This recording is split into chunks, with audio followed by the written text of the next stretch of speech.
আজকে যে সমস্ত ভাইরা তথা মুসলিমরা কর্মের মাধ্যম দিয়ে ইসলামকে অপ্রাসঙ্গিক বানিয়ে দিয়েছি, ইসলামকে আজ আমরা আচার আচরণে, ব্যবহারে, কর্মজীবনে অপ্রাসঙ্গিক করে তুলেছি। আমাদের প্রয়োজন নেই ইসলামের। ফলে আমাদের ব্যক্তিগত জীবনে, পারিবারিক জীবনে, সামাজিক জীবনে ইসলাম আমরা খুঁজে পাবো না। জি, এটাই চূড়ান্ত বাস্তব। কথায় একটু মনোযোগ দিয়ে শুনবেন। আমি বক্তব্য রাখছি, আমার লক্ষ্য এবং উদ্দেশ্য জনগণকে সন্তুষ্ট করা। তার জন্য যদি হাজারো মিথ্যা বলতে হয়, হাজারো মিথ্যা করতে হয়, আমি প্রস্তুত। আমি উদাহরণ দিচ্ছি, ইনশাআল্লাহ আমি আপনাদের সম্মুখে যে কথা বলবো পবিত্র কোরআন এবং সুন্নাহ থেকে, পবিত্র কোরআন এবং সুন্নাহ থেকেই আপনাদের সম্মুখে কথা পরিবেশন করব। কিন্তু আজকে আমাদের অবস্থাটা কি, সেই অবস্থা দেখাতে গিয়ে আমি কিছু কথা আপনাদের সম্মুখে তুলে ধরবো। প্রথমত, আমাদের কেন সমাজ পরিবর্তন হচ্ছে না, কেন সমাজ সংশোধিত হচ্ছে না, কেন সমাজে শান্তি প্রতিষ্ঠিত হচ্ছে না, এর জন্য আমি কয়েকটি দৃষ্টান্ত আপনাদের সম্মুখে তুলে ধরব। সর্বপ্রথম আমাদের, অতঃপর আপনাদের। প্রথমত আমাদের বক্তা যারা আছি তাদেরকে জনগণ এজন্যই ডাকেন যে আমরা ধর্মীয় পণ্ডিত। কোরআন এবং হাদিসের কথা আপনাদের সম্মুখে পরিবেশন করব। আপনারা কিন্তু জানেন না, সাধারণ মানুষ, যে আমি কোরআন এবং সুন্নাহর কথা পরিবেশন করছি না কোরআন এবং সুন্নাহর নাম নিয়ে মন গড়া কোনো কথা বলছি, আল্লাহর নামেই মিথ্যা বলছি বা রাসূল সাল্লাল্লাহু আলাইহি সাল্লামের নামে মিথ্যা বলছি। আল্লাহ তাআলা আমাদের প্রত্যেক বক্তাকে মিথ্যা বলা থেকে বিরত থাকার তৌফিক দান করেন। তার কারণ বক্তব্য রাখলেই জান্নাতে যাওয়া যায় না, বক্তব্য রেখে জাহান্নামে যেতে হবে। এ বিষয়ে একেবারে সুস্পষ্ট হাদিস আছে। বক্তব্য শুনে যেমন জাহান্নামে মানুষ যাবে, বক্তব্য রেখেও মানুষ জাহান্নামে যাবে। এ প্রসঙ্গে সহিহ বুখারী হাদিস নম্বর 3267 এবং সহিহ মুসলিম হাদিস নম্বর 2989 হাদিস দ্রষ্টব্য। এজন্য আমি আল্লাহ তাআলার কাছে আশ্রয় প্রার্থনা করছি যাতে আমরা সেই বক্তাদের অন্তর্ভুক্ত না হই। আপনারা যারা আজকে বক্তব্য শ্রবণ করার জন্য এসেছেন, তাদের জন্য আমি আল্লাহ তাআলার কাছে প্রার্থনা করি, আল্লাহ তুমি এদের অন্তরকে কোরআন এবং সুন্নাহর দিকে অনুরাগী করে দাও। এরা যাতে কোরআন এবং সুন্নাহর অনুরাগী হয়ে যায়, এরা ভেজাল মুক্ত কথা শুনতে যাতে আগ্রহী হয়ে যায়, এরা কোরআন এবং সুন্নাহ শুনে যাতে নিজেদের জীবনে বাস্তবায়ন করে, সেই তৌফিক আল্লাহ তুমি তাদের দান করো। আমরা যাতে সেই শ্রোতাদের অন্তর্ভুক্ত না হয় যারা বক্তব্য শুনে জাহান্নামে যাবে। এজন্য আমাদেরকে বিরত থাকতে হবে কোরআন এবং সুন্নাহর নাম নিয়ে, বা সাধারণভাবে জনগণকে হাসানোর লক্ষ্য এবং উদ্দেশ্যে কোনো প্রকারের মিথ্যা কথা বলা যাবে না। সর্বপ্রথম আমাদের সংশোধিত হতে হবে। নবী সাল্লাল্লাহু আলাইহি সাল্লাম বলছেন, যে মিথ্যা কথা বলে মানুষকে হাসানোর জন্য, মানুষকে হাসানোর জন্য মিথ্যা কথা বলে, নবী সাল্লাল্লাহু আলাইহি সাল্লাম বলছেন তার জন্য ধ্বংস, তার জন্য ধ্বংস, তার জন্য ধ্বংস। তিনবার করে এই কথা রাসূল সাল্লাল্লাহু আলাইহি সাল্লাম বলেছেন। মুসনাদ আহমদ, সুনানে তিরমিজি এবং সুনানে আবু দাউদের হাদিস। মুআবিয়া আল কুশাইরি রাদিয়াল্লাহু তাআলা আনহু সূত্রে হাদিস বর্ণিত আছে। নবী সাল্লাল্লাহু আলাইহি সাল্লাম তিনবার করে বদদোয়া করেছেন, ধ্বংস সেই ব্যক্তির জন্য যে হাসানোর জন্য মিথ্যা কথা বলে, ধ্বংস সেই ব্যক্তির জন্য যে হাসানোর জন্য মানুষের সামনে মিথ্যা কথা বলে, ধ্বংস সেই ব্যক্তির জন্য যে হাসানোর জন্য মানুষের সামনে মিথ্যা কথা বলে। সুনানে আবু দাউদ হাদিস নম্বর 4990, মুসনাদ আহমদ হাদিস নম্বর 20055, 20073। তো আমরা যে কথাগুলো বলবো তা যাতে কোরআন এবং সুন্নাহ অনুযায়ী হয়। 2 নম্বর আমি যে বিষয়টা বলতে চাচ্ছি, আপনারা যখন জালসা করবেন, আলহামদুলিল্লাহ আপনারা, আমি অবগত আছি, আমি মাঝে মাঝে আসি, আর আপনারা প্রায় প্রতি বছরই জালসা দেন। আপনাদের কাছে আমার বিনীত অনুরোধ, জালসার ইস্তেহার যখন করবেন, হ্যান্ডবিল যখন করবেন, এই হ্যান্ডবিলে লিখে দেবেন কোন প্রকারের দোকানপাট বসতে দেওয়া হবে না, কোন প্রকারের দোকানপাট বসতে দেওয়া হবে না। আপনারা এই যে দোকানপাট বসছে, আপনার জালসাকে কেন্দ্র করে দোকানপাট বসছে, এতে দুটো ক্ষতি মারাত্মক। এক, ছেলে এবং মেয়েদের অবাধ মেলামেশা, যেটা শরীয়তে চরমভাবে নিষিদ্ধ, সেখানে অনেক সময় অপকর্মও ঘটে, অনেক সময় পাপাচার হয় সুপ্রিয় ভাই এবং বোন। বরং অবাধ মিলামিশাই তো এক পাপাচার, তারপরেও বড় ধরনের পাপাচারও সংগঠিত হয়। এর কিন্তু পাপাচারের ভাগের বোঝা কিন্তু আমাদের জালসা কমিটিকে নিতে হবে, যদি আমরা ওই ধরনের সুযোগ করে দিই যে দোকানপাট বসবে। আমি জালসা কমিটি যারা আছেন কথাটুকু একটু মনোযোগ দিয়ে শুনবেন। আমি আপনাদের বিরুদ্ধাচরণ করছি এমন না, আপনাদের আমি ঘৃণা করছি এমন না, বরং আমি আপনাদেরকে ভালোবাসি, আর ভালোবাসি বলেই আমি আপনাদেরকে কথাটা বলছি। বাহ্যিক দৃষ্টিতে যদি আমি সাধারণভাবে কথা বলে চলে যাই তাহলে আপনারা খুব সন্তুষ্ট হবেন, কিন্তু পরকালে যে জাহান্নামে যাবেন এই পাপাচারের কারণে, জাহান্নামে যেতে হতে পারে এই পাপাচারের কারণে, তখন কিন্তু কেউ কাউকে উদ্ধার করতে পারবে না যারা জান্নাত যাবে সুপ্রিয় ভাতৃবৃন্দ। এজন্য আপনাদের কাছে আমার বিনীত অনুরোধ যে প্রস্তুতি নেবেন যাতে কোন প্রকারের দোকানপাট না বসে। আপনারা তো দৈনিক দোকানপাট করছেন, একদিন যেখানে ধর্মের কথা শুনবেন, কোরআন সুন্নাহর কথা শুনবেন বলে এত টাকা খরচ করে প্যান্ডেল করেছেন, এত দূর দূর থেকে আলোচক ডেকেছেন, ধর্মীয় পণ্ডিত ডেকেছেন, সেখানে আপনারা কি ওই দোকানপাট বন্ধ করবেন না? আজকে কেন মার্কেট, আজকে কেন ওই দোকানপাটে হুড়োহুড়ি আমাদের ছেলে মেয়েরা, যুবক এবং যুবতীরা সুপ্রিয় ভাই এবং বোন, এ থেকে আমাদের সতর্কতা অবলম্বন করতে হবে। আর যারা দোকান বসাচ্ছেন তারাও খুব মনোযোগ দিয়ে শুনুন। এই জালসাকে কেন্দ্র করে যারা দোকান বসাচ্ছেন, আপনারা কি কোরআন এবং সুন্নাহ শুনতে বাধা প্রদান করছেন না? অনেকেই চাই জালসা শুনবো, কিন্তু জালসা শুনবো বলেও মনে করেও আপনার দোকানের এ চাকচিক্যময় পার্থিব এ শয়তানের ষড়যন্ত্রে তারা আকৃষ্ট হচ্ছে। আপনারা কি এ দোকানপাটের মাধ্যম দিয়ে পরোক্ষভাবে আপনারা কি এদেরকে কোরআন এবং সুন্নাহ শ্রবণ করা থেকে বিরত রাখছেন না? এ নীতি তো কোনো মুসলমানের না, এ নীতিটা ছিল, এই আদর্শটা ছিল মুশরিকদের। আল্লাহ কোরআনে উল্লেখ করেছেন, ওয়াকালাল্লাযীনা কাফারু লা তাসমাউ লিহাদাল কুরআনি ওয়ালগাউ ফীহি লাআল্লাকুম তাগলিবুন। মুশরিকরা বলতো, কাফেররা বলতো, যখন মুহাম্মদ সাল্লাল্লাহু আলাইহি ওয়াসাল্লাম কোরআন তেলাওয়াত করবে তখন তোমরা হইচই করবে, তখন তোমরা হট্টগোল করবে, কোরআনের আওয়াজ যাতে কানে এসে না পৌঁছায়, ফলে তোমরা বিজয়ী হবে। তো হইচই হট্টগোল করা এটা ছিল মুশরিকদের নীতি কোরআন তেলাওয়াতের সময়ে। সূরা ফুসসিলাত 41 নম্বর সূরার 26 নম্বর আয়াত। আজকে যেখানে কোরআনের আলোচনা হচ্ছে, আজকে যেখানে সুন্নাহর আলোচনা হচ্ছে, আজকে যেখানে ধর্মীয় প্রচার পাবলিসিটির জন্য এ প্রোগ্রাম দেওয়া হয়েছে, প্রায় লক্ষাধিক টাকা খরচ করে এ প্রোগ্রামের আয়োজন করা হয়েছে, সেখানে আপনারা এ সামান্য দুনিয়ার মোহকে বিসর্জন না দিয়ে আপনারা এ দোকানপাট বসিয়ে শ্রোতাদেরকে দোকানের দিকে আহ্বান জানিয়ে আপনারা কি তাদেরকে পবিত্র কোরআন এবং সুন্নাহর বক্তব্য শ্রবণ করা থেকে বিরত রাখছেন না? আমার দোকানদার ভাই যারা আছেন, আপনারা ব্যবসা বাণিজ্য করুন, তবে যেখানে জালসা হচ্ছে এই জালসাকে কেন্দ্র করে আপনারা দোকানপাট বসাবেন না।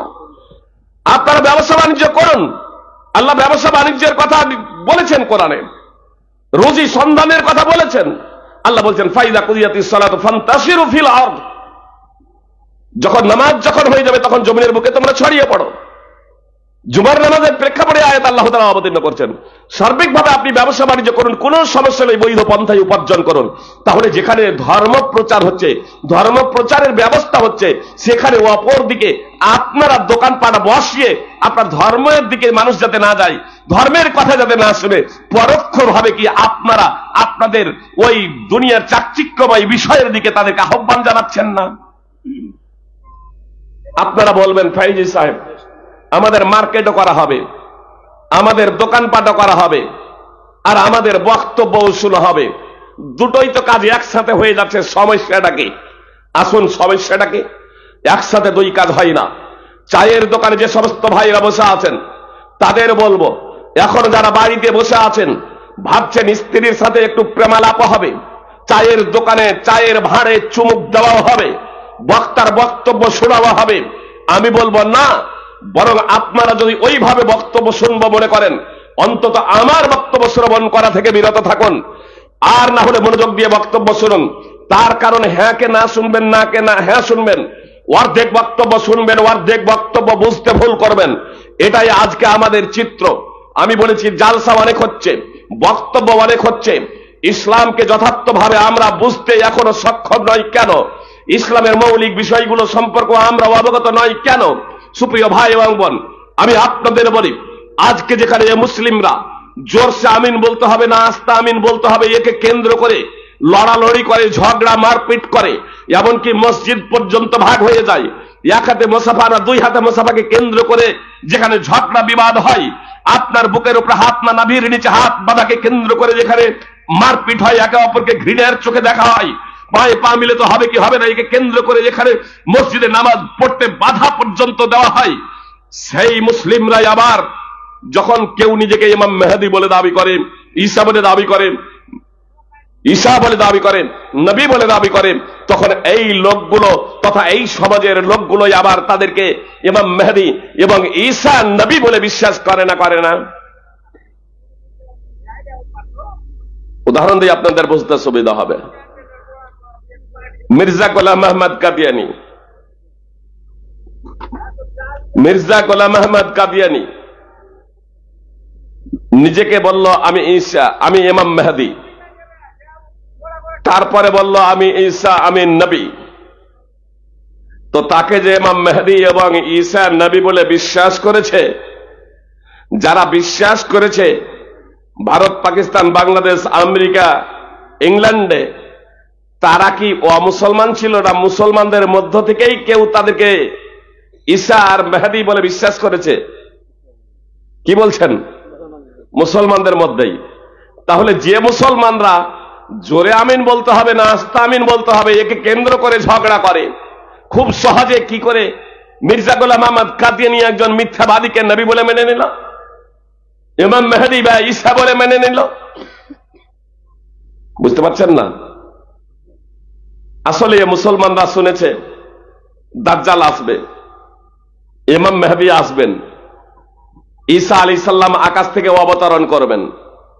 তো ইমাম মেহেদী আসবেন, দাজ্জাল আসবে, ঈসা আলাইহিস সালাম আকাশ থেকে অবতরণ করবেন। মুহাম্মদ সাল্লাল্লাহু আলাইহি সাল্লাম যেহেতু ভবিষ্যৎবাণী করেছেন, আলেম ওলামার মুখে, ধর্মীয় পণ্ডিতদের মুখে জনগণ এই কথাগুলো শুনেছেন। এবার যখন কেউ যখন ইমাম মেহেদী বলে দাবি করে, তখন জনগণ ভাবে যে এই তো আলেম ওলামারা তো বলেছেন যে ইমাম মেহেদী আসবেন, ফিতনার যুগে, আর এখন তো ফিতনা আমাদের চতুর্দিকে ছড়িয়ে পড়েছে, ঈসা আলাইহিস সালাম আসবেন এই কথা বলেছেন, তো এই ফিতনা তো আমাদের চতুর্দিকে আমাদের সমাজে ছেয়ে গিয়েছে, তাহলে ঈসা আলাইহিস সালাম চলে এসেছেন, কেউ যখন ঈসা দাবি করছে তখন তাকে আমরা ঈসা বলে মেনে নিচ্ছি। মির্জা গোলাম আহমদ কাদিয়ানীকে অতীতে অনেকেই বেশ কিছু মুসলিম মেনে নিয়েছে। বর্তমানে শাকিল বিন হানিফ বোম্বে, জি শাকিল বিন হানিফ, তাকে আবার ইমাম মেহেদী বলেছে, নিজেকে ইদানিং ইমাম মেহেদী বলে দাবি করেছে। আমার আপনার সন্তান তথা আমাদের এই মুসলিম সমাজের কিছু ব্যক্তি তাকে ইমাম মেহেদী বলে বিশ্বাস করছে, তার সাথে বায়াত করছে।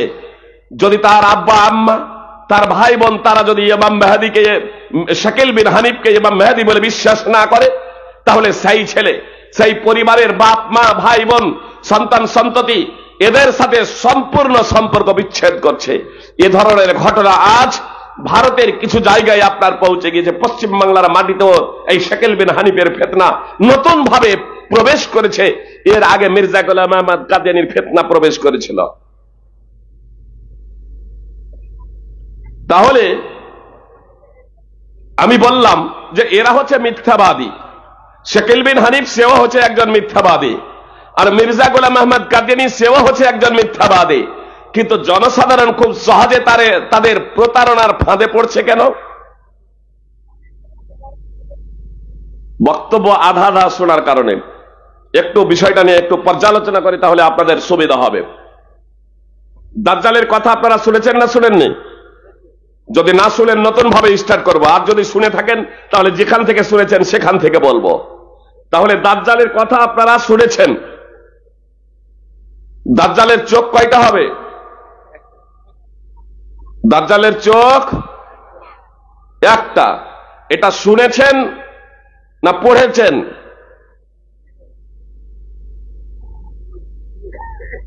যদি শুনেছেন তাহলে ওই আধা আধা শুনেছেন, আর যদি পড়েছেন তাহলে গুরুর মাধ্যমে পড়েননি, মানে আলেম নন, মানে বাংলা বইপত্র, ইংরেজি বইপত্র, অনুবাদ, তর্জমা বইপত্র পড়েছেন। জি, তর্জমা বইপত্র পড়েছেন, মানে আলেম নন। আর যদি কোনো আলেমের বক্তব্য শুনেছেন তাহলে হয় আধা আধা শুনেছেন, পূর্ণ শুনেননি, অথবা এমন আলেমের বক্তব্য শুনেছেন যিনি কোরআন হাদিস সম্পর্কে অভিজ্ঞ নন, ভালোভাবে স্টাডি করেন না, পড়াশোনা করেন না, সাধারণভাবে বক্তব্য রাখেন। তো প্রথম প্রশ্নের জবাব আমি আপনাদের দিয়ে দিই, দাজ্জালের চোখ হবে দুটো। কয়টি বললাম? দাজ্জালের চোখ হবে দুটো। বুখারী, মুসলিম, আবু দাউদ, তিরমিজি, মুসনাদ আহমদ, বিভিন্ন হাদিস গ্রন্থে হাদিস রয়েছে দাজ্জালের চোখ দুটো। বুখারী হাদিস নম্বর 1555 এবং 7408। আরো অনেক হাদিস আছে দাজ্জালের চোখ দুটো। দ্বিতীয় বিষয়, দাজ্জালের চোখ কয়টা কানা হবে? ভুল হলে কোনো সমস্যা নেই, ভুল হলে কোনো সমস্যা নেই, কিন্তু ভুল বিশ্বাস নিয়ে, ভুল আকীদা নিয়ে মৃত্যুবরণ করাটা হচ্ছে অপরাধ। আমরা সঠিক বিষয় জানবো, নিজেদের সংস্কার এবং সংশোধন হয়ে যাবে। আমি সাধারণভাবে বক্তব্য দিয়ে চলে যেতে পারি, কিন্তু সাধারণভাবে বক্তব্য দিয়ে চলে গেলে আপনাদের মস্তিষ্কে, আপনাদের হৃদয়ে সেই কথাটা নাও বসতে পারে, আপনাদের মস্তিষ্কে, হৃদয়ে সেই কথাটা নাও বসতে পারে। তার কারণ যখন দীর্ঘ সময় ধরে বক্তব্য যখন শুনবেন তখন অনেক কথাই আপনার মস্তিষ্কে বসবেন না। এই জন্য দীর্ঘ সময় নয়, আপনাদের এই প্রোগ্রামের শিডিউল, আপনার সময় আপনাদের চেঞ্জ করতে হবে। বড়জোর মাগরিব থেকে নিয়ে রাত্রি 10টা, বড়জোর আসর থেকে প্রোগ্রাম শুরু করুন, বাচ্চাদের দিয়ে এরকম বিভিন্ন ধরনের এরকম সাংস্কৃতিক অনুষ্ঠান হবে, কোরআন এবং সুন্নাহ থেকে কিছু প্রশ্ন হবে, উৎসাহিত করার জন্য তাদেরকে কিছু প্রাইজ দেওয়া হবে, তাহলে তারা বইপত্র স্টাডি করবে। আর মাগরিব থেকে নিয়ে রাত্রি 10টা পর্যন্ত খুব লম্বা চওড়া সময় দেওয়ার প্রয়োজন নেই। তাহলে দেখবেন আপনাদের মস্তিষ্কে এর মাধ্যম দিয়ে যে কথাগুলো শুনবেন আপনাদের মস্তিষ্কে বসে যাবে, হৃদয়ে গেঁথে যাবে, আপনারা নিজেরা সেই অনুযায়ী জীবনযাপন করে জান্নাতে যেতে পারবেন ইনশাআল্লাহ। তো আমি আপনাদের বলছিলাম দ্বিতীয় বিষয়, যে দাজ্জালের চোখ হবে তো দুটো, কিন্তু চোখ কয়টি কানা? দাজ্জালের চোখ কয়টি কানা হবে? ভয়ের কোনো কারণ নেই। যে দাজ্জালের চোখ একটি কানা হবে না দুটি কানা হবে? কি বলছেন? একটি। আসলে এটাও সঠিক না, দাজ্জালের চোখ দুটোই কানা। দাজ্জালের ফিতনা সাধারণ ফিতনা নয়, দাজ্জালের ফিতনা ভয়ঙ্কর ফিতনা। মুহাম্মদ সাল্লাল্লাহু আলাইহি সাল্লাম বলেছেন, আল্লাহ তাআলা পৃথিবীতে যত নবী রাসূল প্রেরণ করেছেন প্রত্যেক নবী তার উম্মতকে দাজ্জালের ফিতনা, মিথ্যাবাদী দাজ্জাল থেকে সতর্ক করেছেন। মুহাম্মদ সাল্লাল্লাহু আলাইহি সাল্লাম বলেছেন, সে হলো কানা আর তোমাদের প্রতিপালক কানা নন। সে হলো কানা আর তোমাদের প্রতিপালক কানা নন। সহিহ বুখারী হাদিস নম্বর 7131। এই হাদিস দ্বারা ও দাজ্জালের দুটি চোখ প্রমাণিত, আর দাজ্জালের দুই চোখই কানা, এটা প্রমাণিত। আরো স্পষ্ট ভাবে আপনাদের এই দুই চোখই কানা, এটা স্পষ্ট ভাবে দিই। মুহাম্মদ সাল্লাল্লাহু আলাইহি সাল্লাম নিজেও দাজ্জালের ফিতনা থেকে উম্মতকে সতর্ক করেছেন, নিজেও দাজ্জালের ফিতনা থেকে আল্লাহ তাআলার কাছে আশ্রয় প্রার্থনা করেছেন। আমরা প্রত্যেক মুসলমান নামাজে তাশাহুদের শেষ বৈঠকে দাজ্জালের ফিতনা থেকে আল্লাহর কাছে আশ্রয় প্রার্থনা করি। দাজ্জালের ফিতনা এত ভয়ঙ্কর, আর দাজ্জাল হবে খুবই ভয়ঙ্কর। দাজ্জালের ফিতনায় অনেক মানুষ পড়ে যাবে। দাজ্জালের, তার কারণ দাজ্জালকে আল্লাহ তাআলা অলৌকিক ক্ষমতা প্রদান করবেন। অলৌকিক ক্ষমতা, একজন যুবককে হত্যা করার পরে আবার জীবিত করে দেবেন, অলৌকিক ক্ষমতা তাকে দেবেন। এ দাজ্জালের ফিতনা সাধারণ ফিতনা নয়।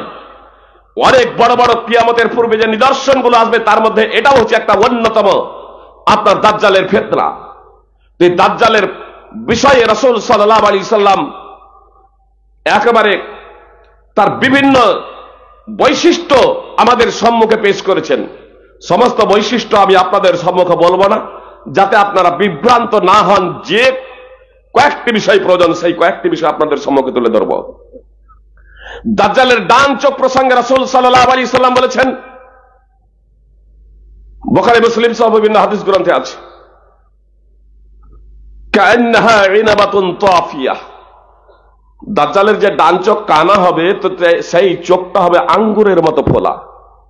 অন্ধ ব্যক্তিরও আমাদের যেমন চোখ ভিতরে ঢোকা আছে একটু, তো যারা অন্ধ তাদেরও চোখ সাধারণত ভিতরে ঢুকেই থাকে। মুহাম্মদ সাল্লাল্লাহু আলাইহি সাল্লাম দাজ্জালের ডান চোখ প্রসঙ্গে বলছেন, কান্নাহা ইনাবাতুন তাফিয়া, দাজ্জালের ডান চোখটা হবে আঙ্গুরের মতো ফোলা, বাইরে বেরিয়ে থাকবে। এক হবে অন্ধ, দ্বিতীয় হবে আঙ্গুরের মতো ফোলা, বাইরে বেরিয়ে থাকবে। সহিহ বুখারী হাদিস নম্বর 7123। আর বাম চোখ প্রসঙ্গে রাসূল সাল্লাল্লাহু আলাইহি সাল্লাম বলছেন দাজ্জালের, ওয়া দাজ্জাল আওয়ারুল আইনিল ইসরা, দাজ্জালের বাম চোখ হবে কানা। সুনানে ইবনে মাজাহ এবং সহিহ মুসলিমের হাদিস নম্বর 2933। মুহাম্মদ সাল্লাল্লাহু আলাইহি সাল্লাম দাজ্জালের বাম চোখ প্রসঙ্গে বলছেন, ইন্না দাজ্জালা মামসুল আইন আলাইহা জাফারাতুন গালিযা। সহিহ মুসলিমের হাদিস, হুযায়ফা ইবনুল ইয়ামান রাদিয়াল্লাহু তাআলা আনহু সূত্রে বর্ণিত। সহিহ মুসলিম হাদিস নম্বর 2934।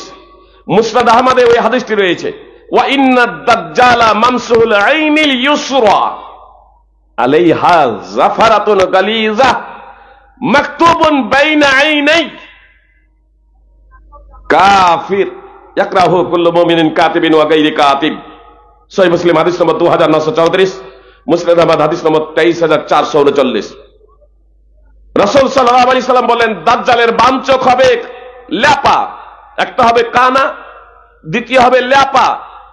দাজ্জালের বাম চোখ হবে ল্যাপা, আলাইহা জাফারাতুন গালিযা। মুহাম্মদ সাল্লাল্লাহু আলাইহি সাল্লাম বলছেন যে বাম চোখ হবে ল্যাপা আর তার উপরে থাকবে নখের মতো পুরু চামড়া।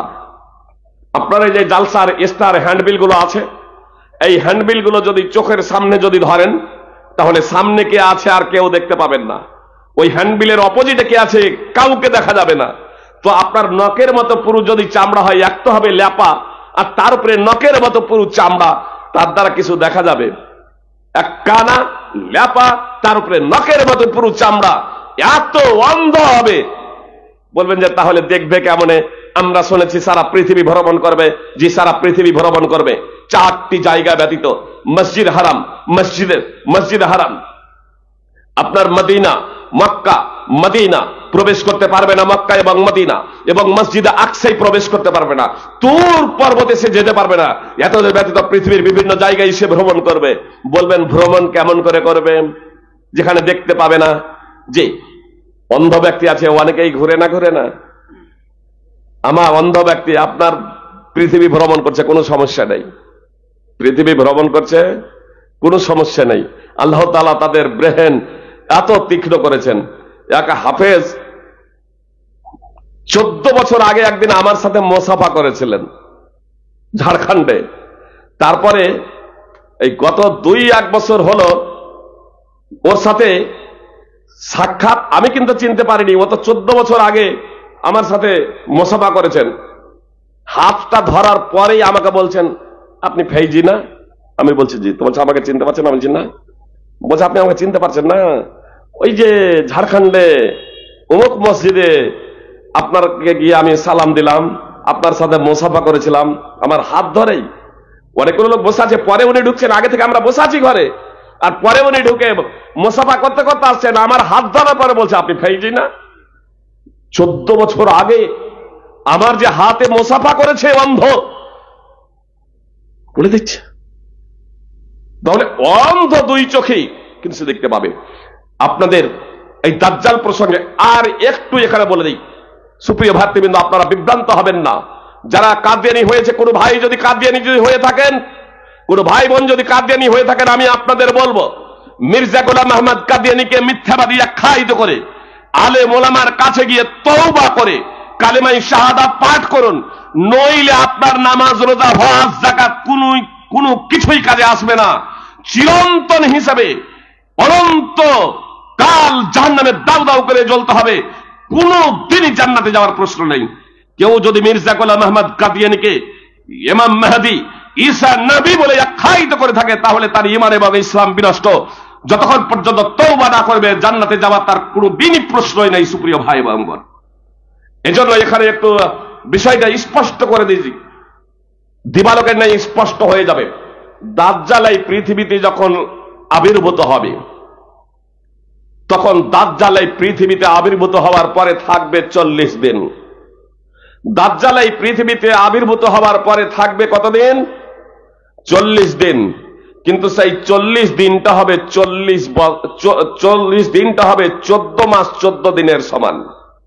দাজ্জালের এই 40 দিনটা হবে 14 মাস 14 দিনের সমান। বুঝতে পেরেছেন? বুঝতে পারেননি? এতটুকু বুঝতে পেরেছেন যে 40 দিনটা হবে 14 মাস 14 দিনের সমান। কিন্তু কেমন করে হবে এটা এখনো আপনারা বুঝেননি, আমি বুঝিয়ে দিই। নবী সাল্লাল্লাহু আলাইহি সাল্লাম যা বলেছেন সেই বিষয়টাই আপনাদের সামনে বলি। নবী সাল্লাল্লাহু আলাইহি সাল্লাম বলছেন যে দাজ্জাল আসবে, 40 দিন অবস্থান করবে এই পৃথিবীতে, তার একটা দিন হবে 1 বৎসরের সমান। এটা রূপক অর্থে নয়, একদম প্রকৃত অর্থেই 1 বৎসরের সমান দিনটা হবে। দিনটা হবে খুব লম্বা। কত বড় লম্বা? 1 বছরের সমান হবে দিন রাত, 1 বছরের সমান। তাহলে 40 দিন থেকে একটা দিন যদি নিয়ে নেওয়া হয় তাহলে থাকবে 39, আর একটা দিন হবে 1 বৎসর, মানে 12 মাস। একটা দিন হবে, নবী সাল্লাল্লাহু আলাইহি ওয়াসাল্লাম বলছেন, 1 মাসের সমান। তাহলে হলো 13 মাস, এখন আছে 38 দিন। একটা দিন হবে 1 সপ্তাহের সমান, তাহলে হলো 13 মাস 7 দিন, আর আছে 37 দিন। 37 থেকে 1 মাস নেন, তাহলে 13 মাস আর 1 মাস 14 মাস, আছে 7 দিন, আর এই দিকে 7 দিন, মানে 37-এর 7 আর 1 সপ্তাহের 7, তাহলে 7 আর 7 14 মাস 14 দিন। দাজ্জাল এই পৃথিবীতে অবস্থান করবে আমাদের এই দিনগুলোর সমান 14 মাস 14 দিন, কিন্তু তার একটা দিন হবে 1 বৎসরের সমান। সাহাবায়ে কেরাম তখন বললেন, আল্লাহ রাসূল সাল্লাল্লাহু আলাইহি সাল্লাম, আমাদের যুগেই যদি দাজ্জাল আবির্ভূত হয়ে যায় আর তার একটা দিন যদি 1 বৎসরের সমান হয়, তাহলে যখন একটা দিন 1 বৎসরের সমান হবে, তখন আমরা যে এই 24 ঘন্টার দিনে রাতে 5 ওয়াক্তের নামাজ পড়ছি, তখন কি ওই 1 বৎসরের ওই দিন রাতে আমাদের 5 ওয়াক্তের নামাজ যথেষ্ট হবে? সাহাবায়ে কেরাম বলছেন, আল্লাহ রাসূল, যখন দিনটা 1 বৎসরের সমান হয়ে যাবে, তখন কি দিনে রাতে আমরা মাত্র এই 5 ওয়াক্তেরই নামাজ পড়ব? নবী সাল্লাল্লাহু আলাইহি সাল্লাম বললেন, লা, না, উকদুরুল্লাহ, বরং হিসাব করে পূর্ণ 1 বৎসরের নামাজ আদায় করতে হবে একটা দিনে। এই দিনে না, দাজ্জাল যখন চলে আসবে আর একটা দিন হবে 1 বৎসরের সমান, তখন ওই একটা দিনে 1 বৎসরের হিসাব করে আপনাকে নামাজ আদায় করতে হবে, 1 বৎসরের নামাজ। নওয়াজ বিন সামান রাদিয়াল্লাহু তাআলা আনহু সূত্রে এই হাদিস বর্ণিত আছে, সহিহ মুসলিম, সুনানে আবি দাউদ, মুসনাদ আহমদ, বিভিন্ন হাদিস গ্রন্থে। সহিহ মুসলিমের হাদিস নম্বর 2937। আপনাদের বলি, অত্র হাদিসে এবং সুনানে আবি দাউদ হাদিস নম্বর 4321 নম্বর হাদিসে আছে যে দাজ্জালের আবির্ভূত হওয়ার পরে ঈসা আলাইহিস সালাম আসবেন। একই যুগে দাজ্জাল, ইমাম মেহেদী এবং ঈসা আলাইহিস সালামের আগমন ঘটবে। তবে ইমাম মেহেদী এবং দাজ্জালেরও পরে আসবেন ঈসা আলাইহিস সালাম। 2 জন ফেরেশতার কাঁধে ভর দিয়ে দামেস্ক তথা সিরিয়ার পূর্ব দিকে মসজিদের সাদা মিনারার পাশে 2 জন ফেরেশতার বাহুতে ভর দিয়ে, 2 জন ফেরেশতার ডানায় ভর দিয়ে অবতরণ করবেন। আর তখন মুসলিমদের নেতা, তখন মুসলিমদের আমির ইমাম মেহেদী বলবেন, রাসূল সাল্লাল্লাহু আলাইহি সাল্লাম বলছেন, ফায়াকুলু আমিরুহুমুল মেহেদী তাআলা সাল্লি বিনা। তখন ইমাম মেহেদী মুসলিমদের নেতা বলবেন, ঈসা আলাইহিস সালামকে, আপনি আসুন, আপনি আমাদের নামাজে ইমামতি করুন। তখন ঈসা আলাইহিস সালাম বলবেন যে, না, আপনারাই ইমামতি করুন, আপনারাই ইমামতি করুন। উম্মতে মুহাম্মাদীর মাহাত্ম্য এবং মর্যাদার কারণে ঈসা আলাইহিস সালাম এই উম্মতে মুহাম্মাদীর ইমাম মেহেদীর ইমামতিতে সালাত আদায় করবেন, নামাজ পড়বেন। ইমাম ইবনে কাইয়িমের বিখ্যাত বই আল মানারুল মুনিফ ফি সহিহ ওয়াজ যায়িফ, সিলসিলাতুল হাদিস সহিহ আল্লামা নাসরউদ্দিন আলবানী রাহিমাহুল্লাহর বিখ্যাত বই হাদিস নম্বর 2236। এত দ্বারা স্পষ্ট হয়ে গেল যে ঈসা আলাইহিস সালাম আসবেন ইমাম মেহেদীর পরে, দাজ্জালের পরে আসবেন ঈসা আলাইহিস সালাম। আর আপনাদের বললাম যে দাজ্জাল যখন আসবে আমাদের চিনতে কোনো অসুবিধা হবে না, বুঝতে কোনো অসুবিধা হবে না। দাজ্জাল সম্পর্কে রাসূল সাল্লাল্লাহু আলাইহি সাল্লাম কিছু বৈশিষ্ট্য দাজ্জালের বলে দিয়েছেন, দাজ্জালের কিছু গুণাবলী বলে দিয়েছেন, বৈশিষ্ট্য বলে দিয়েছেন।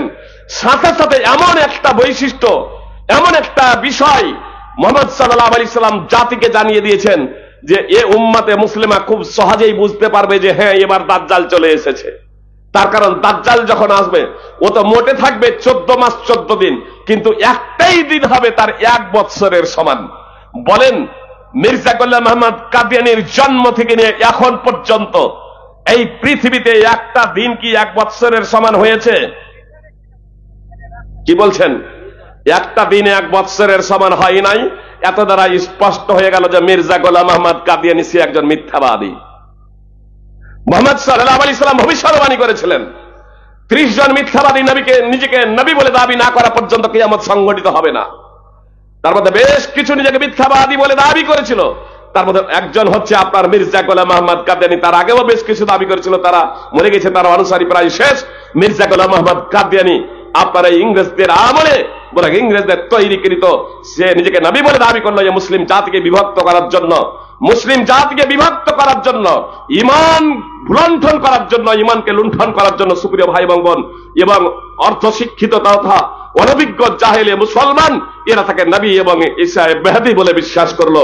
দিবালোকে স্পষ্ট হয়ে গেল যে দাজ্জাল এখনো আসে নাই, আর দাজ্জালের পরে আসবেন ইমাম মেহেদী। অতএব যারা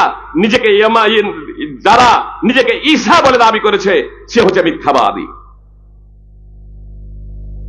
শাকিল বিন হানিফ ইদানিং ইমাম মেহেদী বলে দাবি করেছে, সেও হচ্ছে একজন মিথ্যাবাদী।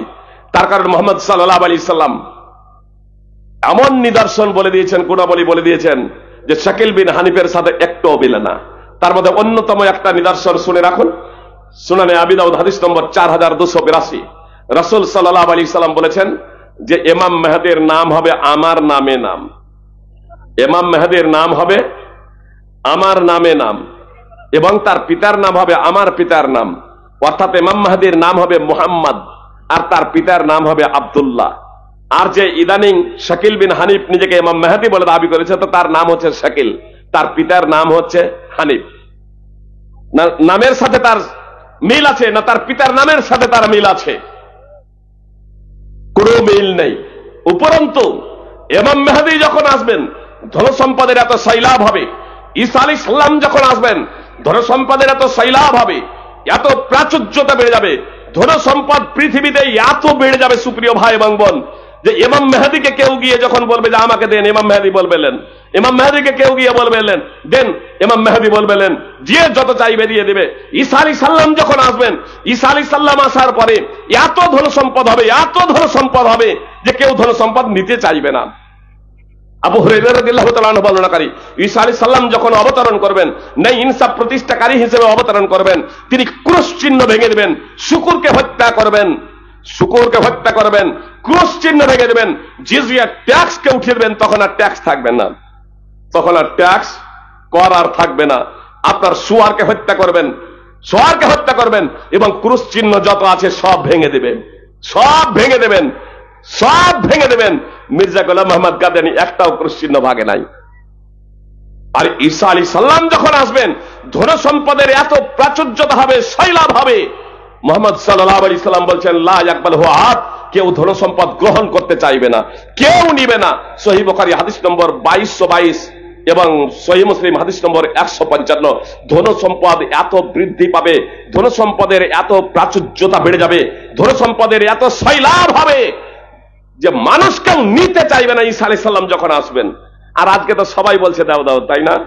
সবাই চাইছে, বলছে দাও দাও, এখন সবাই দাও, সবাই দাও। যে সিংহভাগ মানুষই এখন দাও দাও বলছে। রমাদানে অনেকেই তো আমরা দরজা বন্ধ করে দিয়েছি, এই যে মৌলানা আছে, হুজুর আছে, সালাম দিলেই মনে মনে ভাবে যে হয়তো কিছু চাইবেন, যে বাস্তব কথা। আর এই লোকজনের এই অভ্যাস দেখে বাস্তব কথা, রমাদানে আমি সাধারণত প্রোগ্রামে যাই না, আর কোথাও যদি প্রোগ্রামে যাইও তাহলে ব্যাগ সাথে নিয়ে যাই না, যাতে লোকে না বলে যে চাইতে এসেছে ফেজি সাহেব। সত্যি ঈসা আলাইহিস সালাম যখন আসবেন তখন কেউ নেবে না, বরং কাউকে দিতে গেলে সে বলবে যে আজকে আর প্রয়োজন নেই, যদি কালকে দিতেন তাহলে গ্রহণ করতাম, আর আজকে আর নেব না।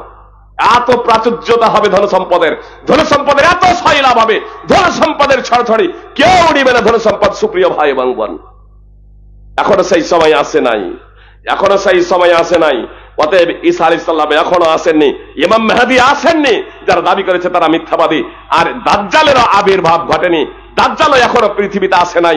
সুপ্রিয় ভাই এবং বোন, এই দাজ্জাল যখন আসবে, মুহাম্মদ সাল্লাল্লাহু আলাইহি সাল্লাম বললেন, ইয়াকরাহু কুল্লু মুমিন কাতিবিন ওয়া গায়রি কাতিব।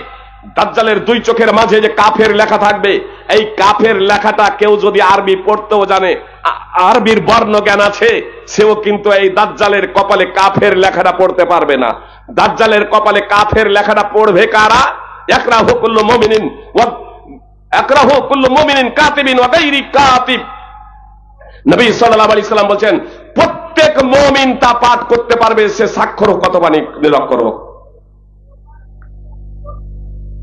যার মধ্যে ঈমান আছে, যার মধ্যে ইসলাম আছে, যার মধ্যে ঈমান আছে, যে যুবক যুবতী, মহিলা ও পুরুষ, ছেলে এবং মেয়ে, যাদের অন্তরে ঈমান আছে, সুপ্রিয় ভাই এবং বোন, এই ঈমানের বাদাউলতে সে দাজ্জালের কপালে কাফের লেখাটা চিনতে পারবে। যদিও সে নিরক্ষর হয়, এমনকি দুই চোখের অন্ধ হলে ও দাজ্জালের কপালে কাফের লেখাটা পড়তে পারবে ঈমানের বদৌলতে। সুপ্রিয় ভাই এবং বোন, মুহাম্মদ সাল্লাল্লাহু আলাইহি সাল্লাম বলেছেন, ইয়াকরাহু কুল্লু মুমিনিন কাতিবিন ওয়া গায়রি কাতিব। প্রত্যেক ঈমানদার, প্রত্যেক মুসলমান তা পাঠ করতে পারবে, সে স্বাক্ষর হোক অথবা নিরক্ষর। সহিহ মুসলিম হাদিস নম্বর 2934, মুসনাদ আহমদ হাদিস নম্বর 23439। এর জন্য আমাকে আপনাকে ঈমান, ইসলাম দ্বারা আমার এবং আপনার অন্তরকে আলোকিত করতে হবে। সুপ্রিয় ভাই এবং বোন, কথা একটু মনোযোগ দিয়ে শুনবেন। মুসলমান ঘরে জন্মগ্রহণ করেছি আমরা, মুসলমান, আমাদের ধর্মের নাম ইসলাম, অথচ ইসলাম কি বুঝি না, আল্লাহর পরিচয় সম্পর্কে অবগত নয়, মুহাম্মদ সাল্লাল্লাহু আলাইহি সাল্লামকে তার পরিচিতি সম্পর্কে আমরা অবগত নয়। এই মুসলিম ঘরে জন্মেছি বলে আমরা মুসলমান, এই ধারণাটা একেবারে সম্পূর্ণ অবৈধ। নিজেকে মুসলিম বানানোর জন্য, নিজেকে মুসলিম রাখার জন্য, সুপ্রিয় ভাই এবং বোন, আমাকে আপনাকে কোরআন এবং সুন্নাহ জেনে, অন্তত পক্ষে কালেমায়ে শাহাদাত জেনে বুঝে আমাকে আপনাকে পাঠ করতে হবে,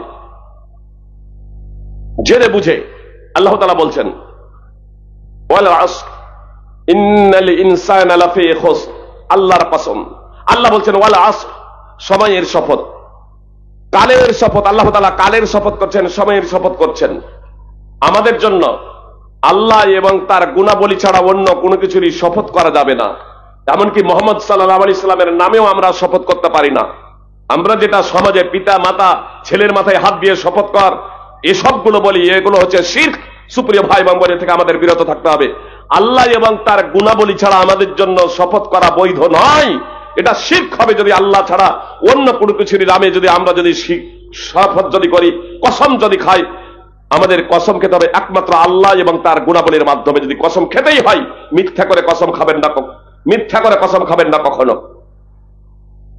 কসম এজন্য খাওয়া হয় যে কসমের পরে যে কথাটা বলা হচ্ছে সেই কথাটার গুরুত্বারোপের জন্য, মাহাত্ম্য এবং মর্যাদার জন্য। আল্লাহ তাআলা যার ইচ্ছা তিনি কসম খেতে পারেন, কসম করতে পারেন। আল্লাহ যা বলবেন সবই তো মাহাত্ম্যপূর্ণ, মর্যাদাপূর্ণ, খুবই গুরুত্বপূর্ণ বিষয়।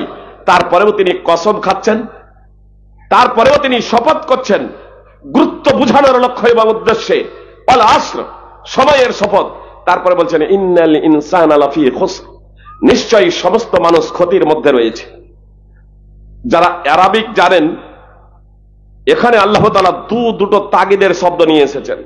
একটা ইন্না হারফে মুসাব্বা বিল ফাইল, তাগিদের জন্য ব্যবহৃত হয়, আর একটা লাম তাগিদ ব্যবহার করেছেন। দুটো তাগিদ, এক তো কসম খেছি করছেন, তারপরে যে কথা বলছেন খুবই গুরুত্বপূর্ণ, তারপরে আবার দুটো তাগিদের শব্দ নিয়েছে, এই গুরুত্বটাকে আরো বাড়িয়ে দিয়েছেন। কি বলছেন? সময়ের শপথ, অবশ্যই অবশ্যই সকল মানুষই রয়েছে ক্ষতির মধ্যে। সকল মানুষ, পুরুষ মহিলা, যুবক যুবতী, ছেলে মেয়ে, নর নারী, বৃদ্ধ বৃদ্ধা, সকলেই ক্ষতির মধ্যে। আল্লাহ যখন এ কথা বললেন সকলেই ক্ষতির মধ্যে রয়েছে, আমাদের হৃদয় প্রকম্পিত হয় না কেন বলেন তো? আল্লাহ যখন বললেন সবাই ক্ষতির মধ্যে রয়েছে, তখন আমাদের হৃদয় কি কম্পন সৃষ্টি হয়েছে? কি বলছেন? না যেমন ছিলাম তেমনই আছি? আমাদের অমিত শাহ স্বরাষ্ট্রমন্ত্রী অমিত শাহ আসামে এনআরসি যখন চলছিল, আর সেই মুহূর্তে পশ্চিম বাংলায় এসে যখন বললেন এই পশ্চিম বাংলার মাটিতে ওই এনআরসি হবে, তখন বলেন যে আমাদের হৃদয়ে প্রকম্পন সৃষ্টি হয়েছিল না হয় নাই? কি বলছেন? আমাদের অন্তরে। তাহলে স্বরাষ্ট্রমন্ত্রী অমিত শাহ আমাদের মতো একজন মানুষ, তার একটা কথাই আমাদের হৃদয়ে প্রকম্পন সৃষ্টি হয়ে গিয়েছিল। যারা ওই সময় বাইরে বিদেশে কাজ করছিলেন, যারা ওই সময় বিদেশে কাজ করছিলেন, তাদের document, Aadhaar card, voter card, PAN card, জমির দলিল ঠিক করার লক্ষ্য এবং উদ্দেশ্যে বাইরে থেকে সব ছুটে এসেছিলেন, তাই না? সবাই। আপনার তখন কম্পিউটারের দোকানে একেবারে লাইন পড়ে যায়, অফিস আদালতে লাইন পড়ে যায় আধার কার্ড ভোটার কার্ড সংশোধনের জন্য। সুপ্রিয় ভ্রাতৃবৃন্দ, আসলে একজন আমাদের মানুষের মতোই একজন মানুষ কথা বলছেন, তার কথা শুনে আমাদের হৃদয় প্রকম্পিত হচ্ছে, অথচ স্রষ্টার কথা শুনে আমাদের হৃদয় প্রকম্পিত হয় না কেন? এই বিষয়টা বোঝানোর জন্যই মূলত আমি আপনাদের জিজ্ঞেস করছি কেন প্রকম্পিত হচ্ছে না। সুপ্রিয় ভাই এবং বোন, আপনাদের বলি, আপনার বাড়িতে যদি আগুন লেগে যায়, আপনার বাড়িতে যদি আগুন লেগে যায়, আর সেই ঘরে বাড়িতে যদি ছেলে মেয়ে যদি বিভোর ঘুমে ঘুমিয়ে থাকে, তাহলে আপনি কি তাদেরকে সাধারণভাবে ছেড়ে দেবেন? না আপনি ডাক দিয়ে যদি তাদেরকে উঠাতে না পারেন, আপনি বয়স্ক আছেন, আপনি তাদেরকে কোলে করে বাইরে করতে পারবেন না, তার জন্য আপনি চুপ করে থাকবেন? নাকি আপনি চিৎকার চেঁচামেচি করবেন, পাড়া প্রতিবেশীর সাহায্য নেবেন আপনার ছেলে মেয়ে পরিবারকে উদ্ধারের জন্য? কি বলছেন? আমরা প্রত্যেকেই কিন্তু পরিবারকে উদ্ধারের জন্য যদি আমাদের বাড়িতে আগুন লেগে যায়, তাহলে পাড়া প্রতিবেশীকে চিৎকার করে আহ্বান জানাবো যে আমার পরিবারকে আপনারা বাঁচান, আমার পরিবারকে আপনারা বাঁচান, আমার বাড়িতে আগুন লেগে গেছে। করবো না? করবো না? তাহলে পৃথিবীর আগুন তো এ ক্ষণস্থায়ী আগুন, এ দেখেছে এ চোখ দ্বারা, এই চক্ষু দ্বারা দেখছি আগুন। এই পৃথিবীর আগুন ক্ষণস্থায়ী আগুন, এই পৃথিবীর জীবনটাও ক্ষণস্থায়ী জীবন, কিন্তু এর পরের জীবন যে হচ্ছে অনন্ত জীবন, এই মৃত্যুর পরের জীবন হচ্ছে অনন্ত জীবন, এই মৃত্যুর পরের জীবন হচ্ছে অনন্ত জীবন, এবং মৃত্যুর পরের আগুন হচ্ছে অনন্ত আগুন। আপনার এই চামড়া, আপনার এই শরীরের চামড়া জাহান্নামে যাওয়ার কারণে যদি পুড়ে যায়, এ চামড়াকে আবার পরিবর্তন করে দিবেন আল্লাহ। নিত্য নতুন ভাবে এ চামড়াকে পরিবর্তন করতেই থাকবেন, যাতে যুগ যুগ ধরে শাস্তি আস্বাদন করতেই থাকে অপরাধীরা এর জন্য। তারপরেও আল্লাহর আযাব থেকে, আল্লাহ তাআলার আগুন থেকে আমরা প্রকম্পিত হই না কেন? আসলে আমাদের অন্তর অবশ্যই প্রকম্পিত হতো। সুপ্রিয় ভাই এবং বোন, আগে আপনাদের বোঝাই এই বিষয়টা, তাহলে বুঝতে সুবিধা হবে। আমাদের স্বরাষ্ট্রমন্ত্রী যখন বলেছিলেন পশ্চিম বাংলার মাটিতে এনআরসি হবে, তখন যারা কচিকাঁচা ছিল এবং পাগল ছিল, তাদের কি কোনো প্রতিক্রিয়া সৃষ্টি হয়েছিল? তাদের অন্তর প্রকম্পিত হয়েছিল? তাহলে পাগলদের অন্তর প্রকম্পিত হয় নাই, শিশুদের অন্তর প্রকম্পিত হয় নাই, অবুঝ শিশুদের অন্তর প্রকম্পিত হয় নাই, অবুঝ শিশুদের অন্তর কাঁপে না, পাগলদের অন্তর কাঁপে না। সুপ্রিয় ভাই এবং বোন, আমি আপনাদের বলতে চাই, আসলে যাদের অন্তর পাপাচার দ্বারা মরিচিকা পড়ে গিয়েছে, যাদের অন্তর মরিচিকা দ্বারা মরিচিকা পড়ে গিয়েছে, মরিচিকা দ্বারা যাদের অন্তরে একেবারে আধার হয়ে গেছে, এই মরিচিকা দ্বারা অন্তর আধার হয়ে যাওয়ার কারণে আল্লাহর কথা ওই অন্তর অবধি পৌঁছায় না, ফলে আমার আপনার অন্তর প্রকম্পিত হয় না। অন্যথায় ইন্নাল ইনসানা লাফি খুসর যখন আল্লাহ তাআলা বললেন, তখন আমাদের অন্তর প্রকম্পিত হয়ে যাওয়া একান্ত কর্তব্য ছিল। এর জন্য আমাদের করণীয় কি? সুপ্রিয় ভাই এবং বোন, এর জন্য আপনারা জালসা দিয়েছেন। আপনাদের বলবো একাগ্র চিত্তে যে শেষ রাত্রে, গভীর রাত্রে আল্লাহর কাছে উঠুন, আপনার শেষ রাত্রে ওই রাকাত নামাজ পড়ুন, ক্রন্দন করুন, ক্রন্দন করে করে বলুন আল্লাহকে, হে আল্লাহ আমি পাপী টাপী বান্দা, তোমাকে ডাকতে জানি না, তুমি নিজ রহমতে, নিজ তৌফিকে, তোমার রহমতের ছায়ায় আমাকে আশ্রয় দাও, আমার অন্তরটাকে নির্মল করে দাও, আমার অন্তরটাকে পরিষ্কার পরিচ্ছন্ন করে দাও। আপনার অন্তর যখন পরিষ্কার হয়ে যাবে, আপনার অন্তর যখন পরিচ্ছন্ন হয়ে যাবে, আপনার অন্তর যখন নির্মল হয়ে যাবে, আপনার অন্তর যখন পাপ মুক্ত হয়ে যাবে, তখন কোরআনের আয়াত তেলাওয়াত করলে আপনার ঈমান বৃদ্ধি হবে। তখন কোরআনের আয়াত তেলাওয়াত করলে আপনার ঈমান বৃদ্ধি হবে। তখন জান্নাতের কথা শুনলে আপনার ঈমান বৃদ্ধি হবে। জাহান্নামের কথা শুনলে আপনার অন্তরে কাঁপুনি সৃষ্টি হয়ে যাবে। সুপ্রিয় ভাই এবং বোন, যেমন সাহাবায়ে কেরাম রাদিয়াল্লাহু তাআলা আনহুমদের হতো, আজকে আমাদের হচ্ছে না। আসলে আমাদের অন্তরটা পাপাচার দ্বারা ছেয়ে আছে। আমাদের এই অন্তরটাকে পরিষ্কার করতে হবে, আমাদের এই অন্তরটাকে নির্মল করতে হবে। আল্লাহ তাআলা বললেন ইন্নাল ইনসানা লাফি খুসর, নিশ্চয়ই সকল মানুষ ক্ষতির মধ্যে রয়েছে। তারপরে বললেন ইল্লাল্লাযীনা আমানু ওয়া আমিলুস সালিহাতি ওয়া তাওয়াসাউ বিল হাক্কি ওয়া তাওয়াসাউ বিস সাবর। স্বতন্ত্র তাদের কথা, স্বতন্ত্র তাদের কথা যারা ঈমান এনেছে, সৎকর্ম করেছে, সত্যের এক অপরকে উপদেশ দিয়েছে, ধৈর্যের এক অপরকে উপদেশ দিয়েছে। সূরা আসরের আয়াত এগুলো আপনাদের প্রায় মুখস্থ আছে। সূরা তাফসীর সহ অধ্যয়ন করবেন, বারবার অধ্যয়ন করবেন। আল্লাহ তাআলা বললেন সকল মানুষই ক্ষতির মধ্যে রয়েছে, তবে ক্ষতির মধ্যে নেই যাদের মধ্যে চারটি গুণাবলী আছে। চারটি গুণাবলী। নম্বর 1 ঈমান, নম্বর 2 সৎকর্ম, নম্বর 3 সৎ কাজের আদেশ, একে অপরকে সৎ কাজের আদেশ, নম্বর 4 ধৈর্য ধারণের এক অপরকে উপদেশ। নিজেও ধৈর্য ধারণ করবেন, অন্যকেও ধৈর্য ধারণের জন্য উপদেশ দেবেন, ওয়াসিয়ত করবেন। সুপ্রিয় ভ্রাতৃবৃন্দ, এই চারটি গুণাবলী যাদের আছে, প্রথম নম্বর ঈমান। আল্লাহ তাআলা বললেন প্রথম নম্বরে ঈমান। হাফেজ ইমাদউদ্দিন ইবনে কাসির রাহিমাহুল্লাহ বলছেন আল ঈমান ইয়াস্তালজিমুল ইলম। ঈমান জ্ঞানকে অপরিহার্য করে। ঈমান জ্ঞানকে অপরিহার্য করে, অর্থাৎ জ্ঞানের মাধ্যম দিয়ে ঈমান অর্জিত হবে। জ্ঞান ছাড়া ঈমান কল্পনা করা যায় না। জ্ঞান ছাড়া ঈমান, বিদ্যা ছাড়া ঈমান, ইলম ছাড়া ঈমান কল্পনাতেও আসবে না। সুপ্রিয় ভ্রাতৃবৃন্দ, মুহাম্মদ সাল্লাল্লাহু আলাইহি সাল্লামের বয়স হয়ে গেছে 40। মুহাম্মদ সাল্লাল্লাহু আলাইহি সাল্লামের বয়স হয়ে গিয়েছিল 40। ঈমান কি জানতেন না? তার কারণ তিনি কোন পাঠশালে, মসজিদ, মাদ্রাসায় লেখাপড়া করেন নাই। শ্রেষ্ঠতম বংশে জন্মগ্রহণ করেছিলেন কুরাইশ বংশ। এই কুরাইশ বংশ হচ্ছে ইব্রাহিম আলাইহিস সালামের পুত্র ইসমাইল আলাইহিস সালামের বংশধর। বিখ্যাত নবী রাসূলের বংশধর এই কুরাইশ বংশ। আর এই কুরাইশ বংশে জন্মগ্রহণ করেছিলেন মুহাম্মদ সাল্লাল্লাহু আলাইহি সাল্লাম। 40 বছর হয়ে গেছে, ঈমান কি তিনি বুঝেন না? ঈমান কি তিনি জানেন না?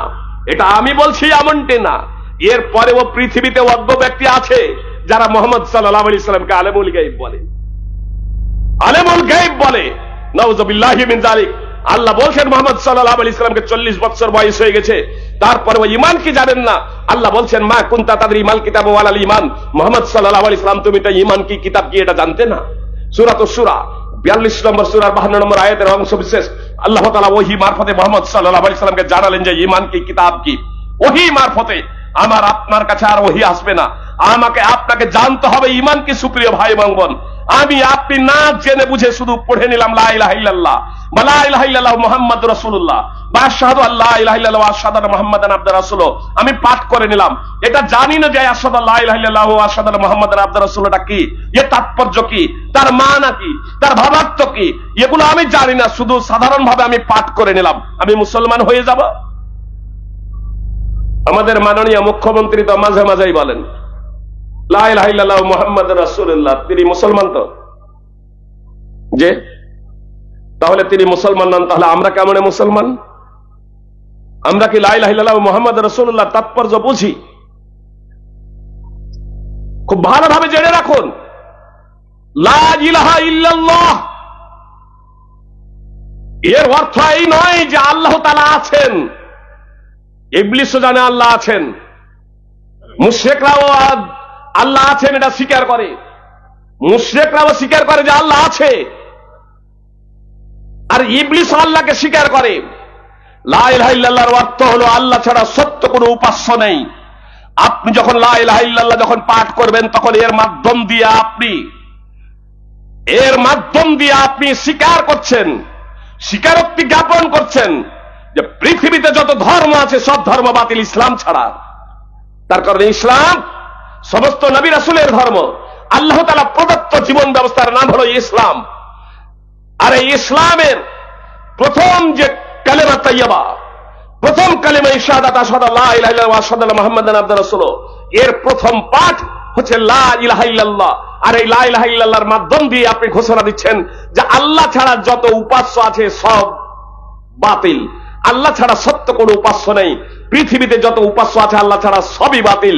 এখন খ্রিস্টানেরা যে ঈসা আলাইহিস সালামের উপাসনা করছে তাদের ধর্ম বাতিল, আপনার ইহুদিরা উযাইর আলাইহিস সালামকে আল্লাহর বেটা বলছে উপাসনা করছে তাদের ধর্ম বাতিল, আপনার মুশরিক পৌত্তলিক যারা আছে আল্লাহ ছাড়া অন্যান্য আপনার দেবী দেবতা পাথর প্রতিমা চন্দ্র সূর্য গ্রহ নক্ষত্রের যারা উপাসনা করে তাদের ধর্ম বাতিল। আপনি লা ইলাহা ইল্লাল্লাহ বলছেন আর তারপরে বলছেন সব ধর্ম সঠিক। আসলে আপনি না জেনে বুঝেই লা ইলাহা ইল্লাল্লাহ পাঠ করেছেন। এই না জেনে বুঝে লা ইলাহা ইল্লাল্লাহ পাঠ করাতে আপনার কোনো লাভ হবে না। আপনার এবং মুশরিকের মাঝে কোনো পার্থক্য নেই। কথা একটু মনোযোগ দিয়ে শুনবেন। ইহুদিরা এবং খ্রিস্টানেরা গর্ব করত যে ইহুদি অথবা খ্রিস্টান ছাড়া কেউ জান্নাতে যাবে না। আর এই কথাটা তারা এজন্যই বলতো যে ইহুদি এবং খ্রিস্টানদের পূর্বপুরুষ হচ্ছে আপনার বনি ইসরাইল। আল্লাহ তাআলা বনি ইসরাইলে অনেক নবী এবং রাসূল প্রেরণ করেছিলেন। বনি ইসরাইল আল্লাহ তাআলা অনেক নবী রাসূল প্রেরণ করেছিলেন বলে ইহুদি এবং খ্রিস্টানেরা গর্ব করত যে ইহুদি অথবা খ্রিস্টান ছাড়া কেউ জান্নাতে যাবে না। তার কারণে ইহুদি এবং খ্রিস্টান, বর্তমানে যে ইহুদি খ্রিস্টান আছে এদের পূর্বপুরুষ হচ্ছে বনি ইসরাইল। আর আল্লাহ তাআলা পবিত্র কোরআনে যতগুলো নবীর নাম উল্লেখ করেছেন তার মধ্যে অনেক নবী বনি ইসরাইল আল্লাহ তাআলা প্রেরণ করেছিলেন। তো তারা গর্ববোধ করত যে ইহুদি খ্রিস্টান ছাড়া কেউ জান্নাতে যাবে না। যেমন বর্তমানে মুসলমানরা বলে যে মুসলিম ছাড়া কেউ জান্নাতে যাবে না, আর আমরা মুসলমান, মুসলমান ছাড়া কেউ জান্নাতে যাবে না, আমরা মুসলমান। শয়তান সূক্ষ্মভাবে আমাদের কানে মন্ত্রটা খুব ভালোভাবে ঢুকেছে। এখানে দুটো বাক্য, একটা মুসলমান ছাড়া কেউ জান্নাতে যাবে না, এটা চূড়ান্ত বাস্তব কথা। পবিত্র কোরআনের আয়াত এবং হাদিস দ্বারা এটা সাব্যস্ত।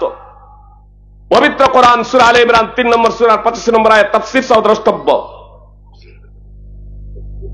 এবং সহিহ বুখারী হাদিস নম্বর 3062 এবং সহিহ মুসলিম হাদিস নম্বর 111। মুহাম্মদ সাল্লাল্লাহু আলাইহি সাল্লাম বলছেন, বিলাল রাদিয়াল্লাহু তাআলা আনহুকে বলেছিলেন, বিলাল ঘোষণা দিয়ে দাও, তুমি প্রচার করে দাও, তুমি লোকজনকে জানিয়ে দাও, জোরে আওয়াজ লাগাও, ইন্নাহু লা ইয়াদখুলুল জান্নাতা ইল্লা নাফসুম মুসলিমা, মুসলিম সত্তা ছাড়া কেউ জান্নাতে যাবে না। জান্নাতে যেতে হলে মুসলমান হতে হবে, মুসলিম ছাড়া কেউ জান্নাতে যাবে না। তো এটা হলো চূড়ান্ত বাস্তব যে মুসলিম ছাড়া কেউ জান্নাতে যাবে না। কিন্তু দ্বিতীয় যেটা কথা, দ্বিতীয় বাক্য যেটা, যে আমরা মুসলমান ঘরে জন্মেছি অতএব আমরা মুসলমান, আমাদের আদর্শ যাই হোক না কেন, আমাদের আচার ব্যবহার কৃষ্টি কালচার আকীদা এবং বিশ্বাস যাই হোক না কেন, আমরা মুসলমান, আমরা জান্নাতে যাব, অন্তত একদিন জান্নাতে যাব, শাস্তি ভোগ করে হলেও, তার কারণে আমরা লা ইলাহা ইল্লাল্লাহ পড়েছি। এই ধারণাটা সর্বৈব মিথ্যা, এটা সঠিক নয়। যে আপনার আকীদা বিশ্বাস যাই হোক না কেন, আপনার আচার আচরণ, আপনার ব্যবহার, আপনার তাহজিব তামাদ্দুন যাই হোক না কেন, আপনি লা ইলাহা ইল্লাল্লাহ পড়েছেন আপনি জান্নাতে যাবেন, এটা সঠিক নয়। সঠিক কথা হলো এটা, যদি আপনার শেষ কালেমা লা ইলাহা ইল্লাল্লাহ হয়, বা আপনি কালেমায়ে শাহাদাত পড়েছেন, আর তার উপরে যদি আপনার মৃত্যু হয়, ইমানের উপরে যদি আপনার মৃত্যু হয়, জাহান্নামে গেলেও শাস্তি ভোগ করে একদিন জান্নাতে যাবার সুযোগ আছে।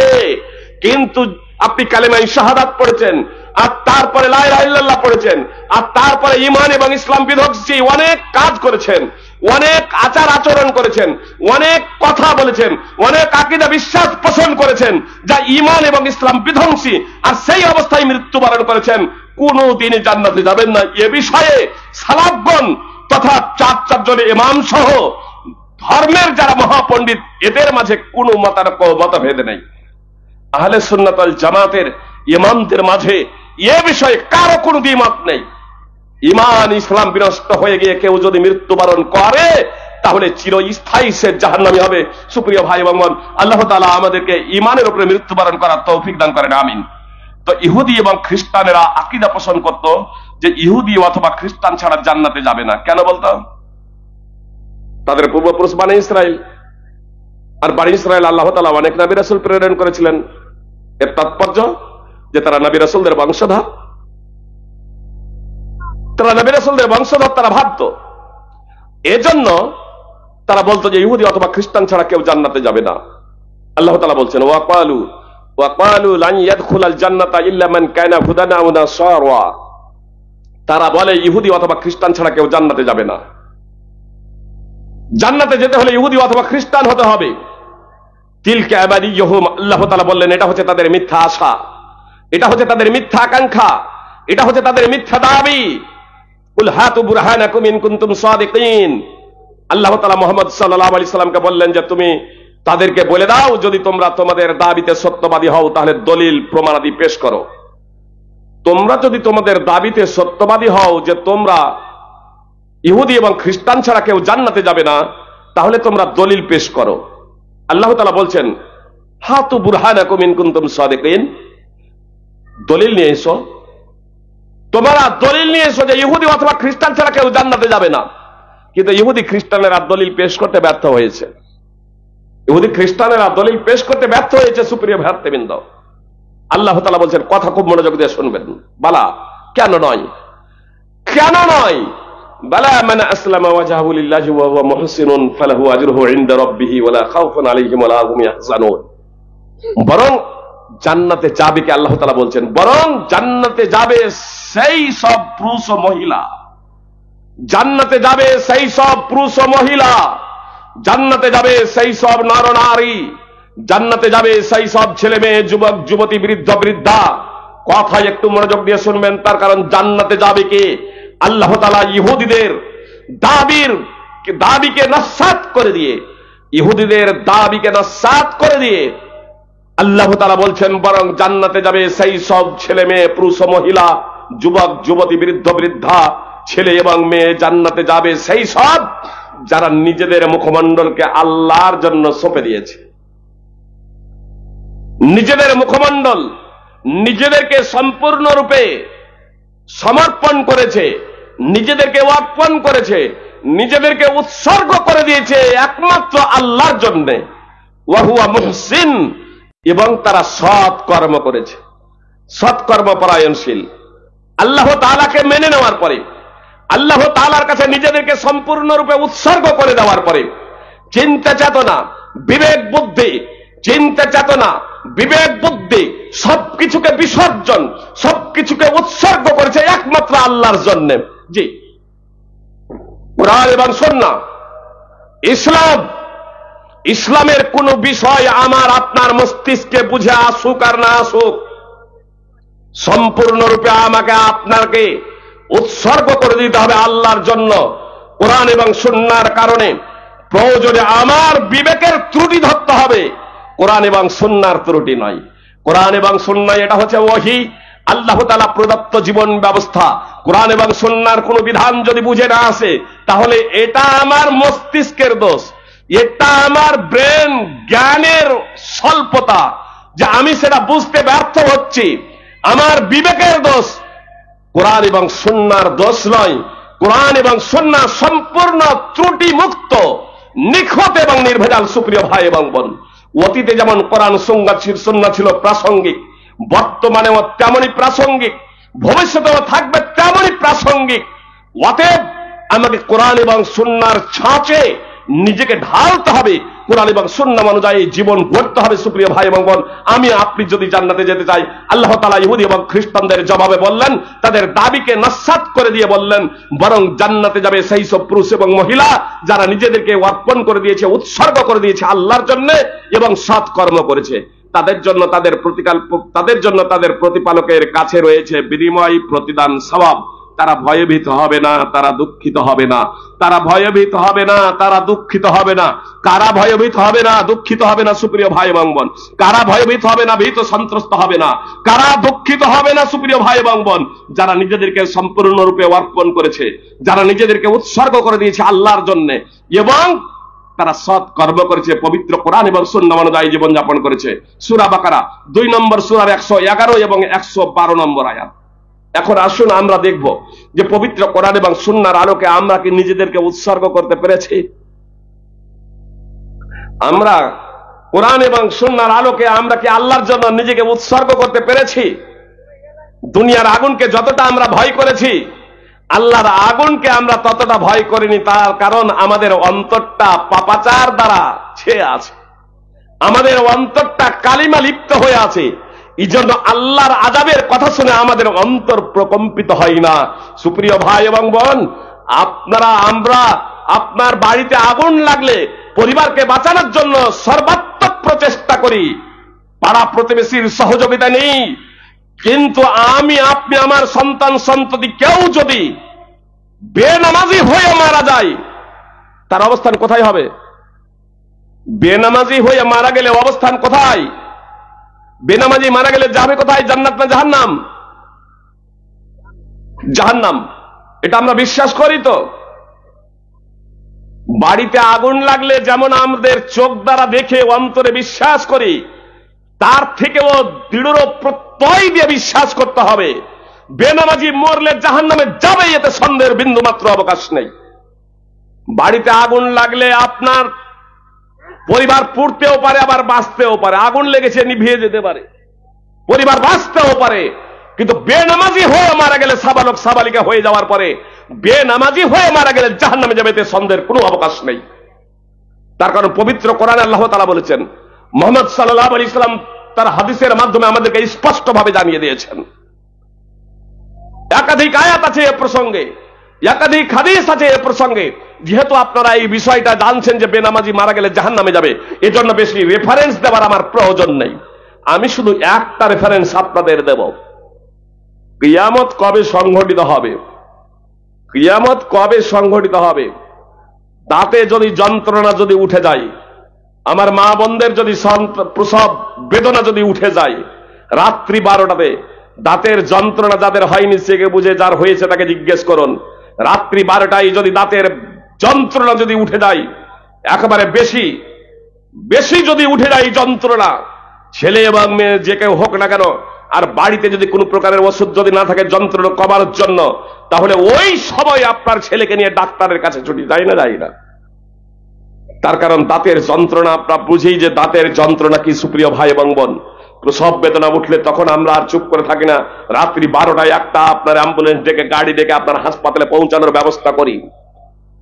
বেনামাজি হয়ে মারা গেলে, একবার পাক্কা বেনামাজিও বলছি না, আমাদের তো সমাজে 95% বেনামাজি। বেনামাজি থাকে কি করে মুসলমান, যে যারা নিজেদেরকে মুসলমান বলে, যারা বলে কোরআন আমাদের ধর্মগ্রন্থ, ইসলাম আমাদের ধর্মের নাম, কোরআন এবং সুন্নাহ আমরা মানি, তাদের মাঝে বেনামাজি হয় কি করে? সুপ্রিয় ভাই এবং বোন, কথা একটু মনোযোগ দিয়ে শুনবেন। মুহাম্মদ সাল্লাল্লাহু আলাইহি সাল্লাম, সামরা বিন জুনদাব রাদিয়াল্লাহু তাআলা আনহু সূত্রে বর্ণিত দীর্ঘ হাদিস আছে, আমি পুরো পয়েন্ট বলবো না, একবারে লম্বা হাদিস। আপনারা যদি দেখবো মনে করেন সহিহ বুখারী হাদিস নম্বর 1386 এবং 7047 নম্বর হাদিস আপনারা অধ্যয়ন করবেন, সেখানে আপনারা পেয়ে যাবেন পূর্ণ বিবরণ। আমি শুধু একটা পয়েন্ট আপনাদের উল্লেখ করছি। নবী সাল্লাল্লাহু আলাইহি সাল্লাম কে জিবরিল এবং মিকাইল আলাইহিস সালাম, দুইজন নাম করা ফেরেশতা একদা নিয়ে গেলেন, একদা পবিত্র ভূমির দিক দিয়ে নিয়ে গেলেন। আর তারপরে দেখলেন যে একটা লোক কাত হয়ে শুয়ে আছে, আর তার পার্শ্বে একটা লোক দাঁড়িয়ে আছে। দাঁড়ানো ব্যক্তি কাত হয়ে শুয়ে থাকা ব্যক্তির মাথায় পাথর দিয়ে আঘাত করছেন। মাথাটা চূর্ণ বিচূর্ণ হয়ে যাচ্ছে, পাথরটা ছিটকে গিয়ে একটু দূরে পড়ছে। যতক্ষণে পাথরটা কুড়িয়ে নিয়ে আসছেন, ততক্ষণে আবার মাথাটা আগের মতো স্বাভাবিক হয়ে যাচ্ছে। এইভাবে তাকে প্রহার করতে আছেন। কতদিন প্রহার করবেন এইভাবে? মুহাম্মদ সাল্লাল্লাহু আলাইহি ওয়াসাল্লাম জিজ্ঞেস করলেন তাকে যে এই লোকটাকে, এই লোকটাকে। তখন মুহাম্মদ সাল্লাল্লাহু আলাইহি ওয়াসাল্লামকে বলা হলো, এই লোকটা কোরআন শিখেছিল এবং কোরআন ছেড়ে দিয়েছিল। কোরআন শিখেছিল, কোরআন, তারপর কোরআন ছেড়ে দিয়েছিল। ওয়ানামু আনিস সালাতিল মাকতুবা, আর নামাজ ছেড়ে ঘুমিয়ে থাকতো। কতদিন পর্যন্ত তাকে শাস্তি প্রয়োগ করা হবে? কতদিন পর্যন্ত? মিকাইল এবং জিবরিল আলাইহিস সালাম মুহাম্মদ সাল্লাল্লাহু আলাইহি ওয়াসাল্লামকে জবাব দিলেন, ইলা ইয়াউমিল কিয়ামা, কিয়ামতের দিন পর্যন্ত তাকে এইভাবে প্রহার করা হবে। সহিহ বুখারী 1386 নম্বর হাদিস এবং 7047 নম্বর হাদিস। এই হাদিসটি সংক্ষিপ্তভাবে ইমাম বুখারী রাহিমাহুল্লাহ আপনার 1143 নম্বর হাদিসেও নিয়ে এসেছেন। অত্র হাদিসের ভাষ্যকার ইমাম ইবনে হাজার আসকালানী রাহিমাহুল্লাহ, ইমাম ইবনে হাজার আসকালানী রাহিমাহুল্লাহ ফাতহুল বারীতে লিখছেন যে এই নামাজ ছেড়ে যে ঘুমাতেন, ওয়ানামু আনিস সালাতিল মাকতুবা, এখানে এই নামাজ ছেড়ে যে ঘুমাতেন, এই নামাজ দ্বারা উদ্দেশ্য হলো এশায়ে আখেরা, অর্থাৎ এশার নামাজ। অর্থাৎ এই হাদিসের তাৎপর্য হলো যে সেই ব্যক্তি 4 ওয়াক্তের নামাজ পড়তো, আমাদের মতো 5 ওয়াক্তেরও বেনামাজি ছিল না, এর থেকে একটু ভালো ছিল, 5 ওয়াক্তের নামাজ পড়তো না, তবে 1 ওয়াক্তের নামাজ পড়তো না। 5 ওয়াক্তেরই নামাজ পড়তো না এমনটি না, 5 ওয়াক্তেরই নামাজ পড়তো না এমনটি না, 1 ওয়াক্তের নামাজ পড়তো না, এশার নামাজ। 1 ওয়াক্তের নামাজ না পড়ার জন্য মুহাম্মদ সাল্লাল্লাহু আলাইহি সাল্লামকে জিবরিল এবং মিকাইল আলাইহিস সালাম বললেন যে এই ব্যক্তিকে কিয়ামত পর্যন্ত এইভাবে পাথর দিয়ে মারা হবে, পাথর দিয়ে মারবেন আর মাথাটা চূর্ণ বিচূর্ণ হয়ে যাবে, আবার পাথর ছিটকে গিয়ে দূরে পড়বে, যতক্ষণে কুড়িয়ে নিয়ে আসবেন মাথা দেখবেন আগের মতো স্বাভাবিক হয়ে গেছে, আবার মারবেন, এইভাবে কিয়ামত সংঘটিত না হওয়া পর্যন্ত মারতে থাকবেন।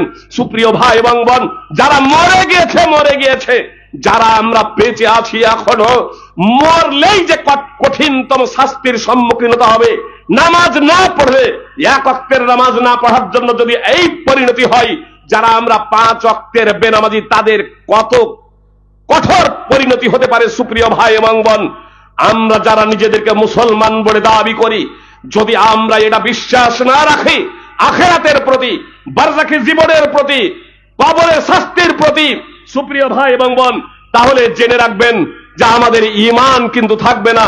এজন্য আমাদের এগুলো বিশ্বাস করতেই হবে। সুপ্রিয় ভাই এবং বোন, আমি আপনাদের বলছি, 1 ওয়াক্তের নামাজ না পড়ার জন্য যদি এই করুণ পরিণতি হয়, তাহলে যারা 5 ওয়াক্তেরই নামাজ পড়ে না তাদের পরিণতি কি হতে পারে? এই হাদিস শোনার পরে হৃদয়ে যদি কারো যদি ঈমান যদি থেকে থাকে, বাস্তবিকই প্রকৃত অর্থে যদি ঈমান যদি থেকে থাকে, তাহলে আমি মনে করি আজ থেকে আর বেনামাজি থাকতে পারে না। এমনকি যারা আমরা নামাজ পড়ি, আমাদের যদি ঈমান যদি থেকে থাকে, কথা মনোযোগ দিয়ে শুনুন, প্রচলিত ঈমানের কথা বলছি না, আল্লাহ তাআলা প্রদত্ত ঈমান, যে ঈমানের মাধ্যমে জান্নাত লাভ করব, সেই ঈমান যদি থেকে থাকে, তাহলে আমার আপনার পরিবারে বেনামাজি থাকবে আর আমি শান্তিতে ঘুমাবো, এটা হতে পারে না।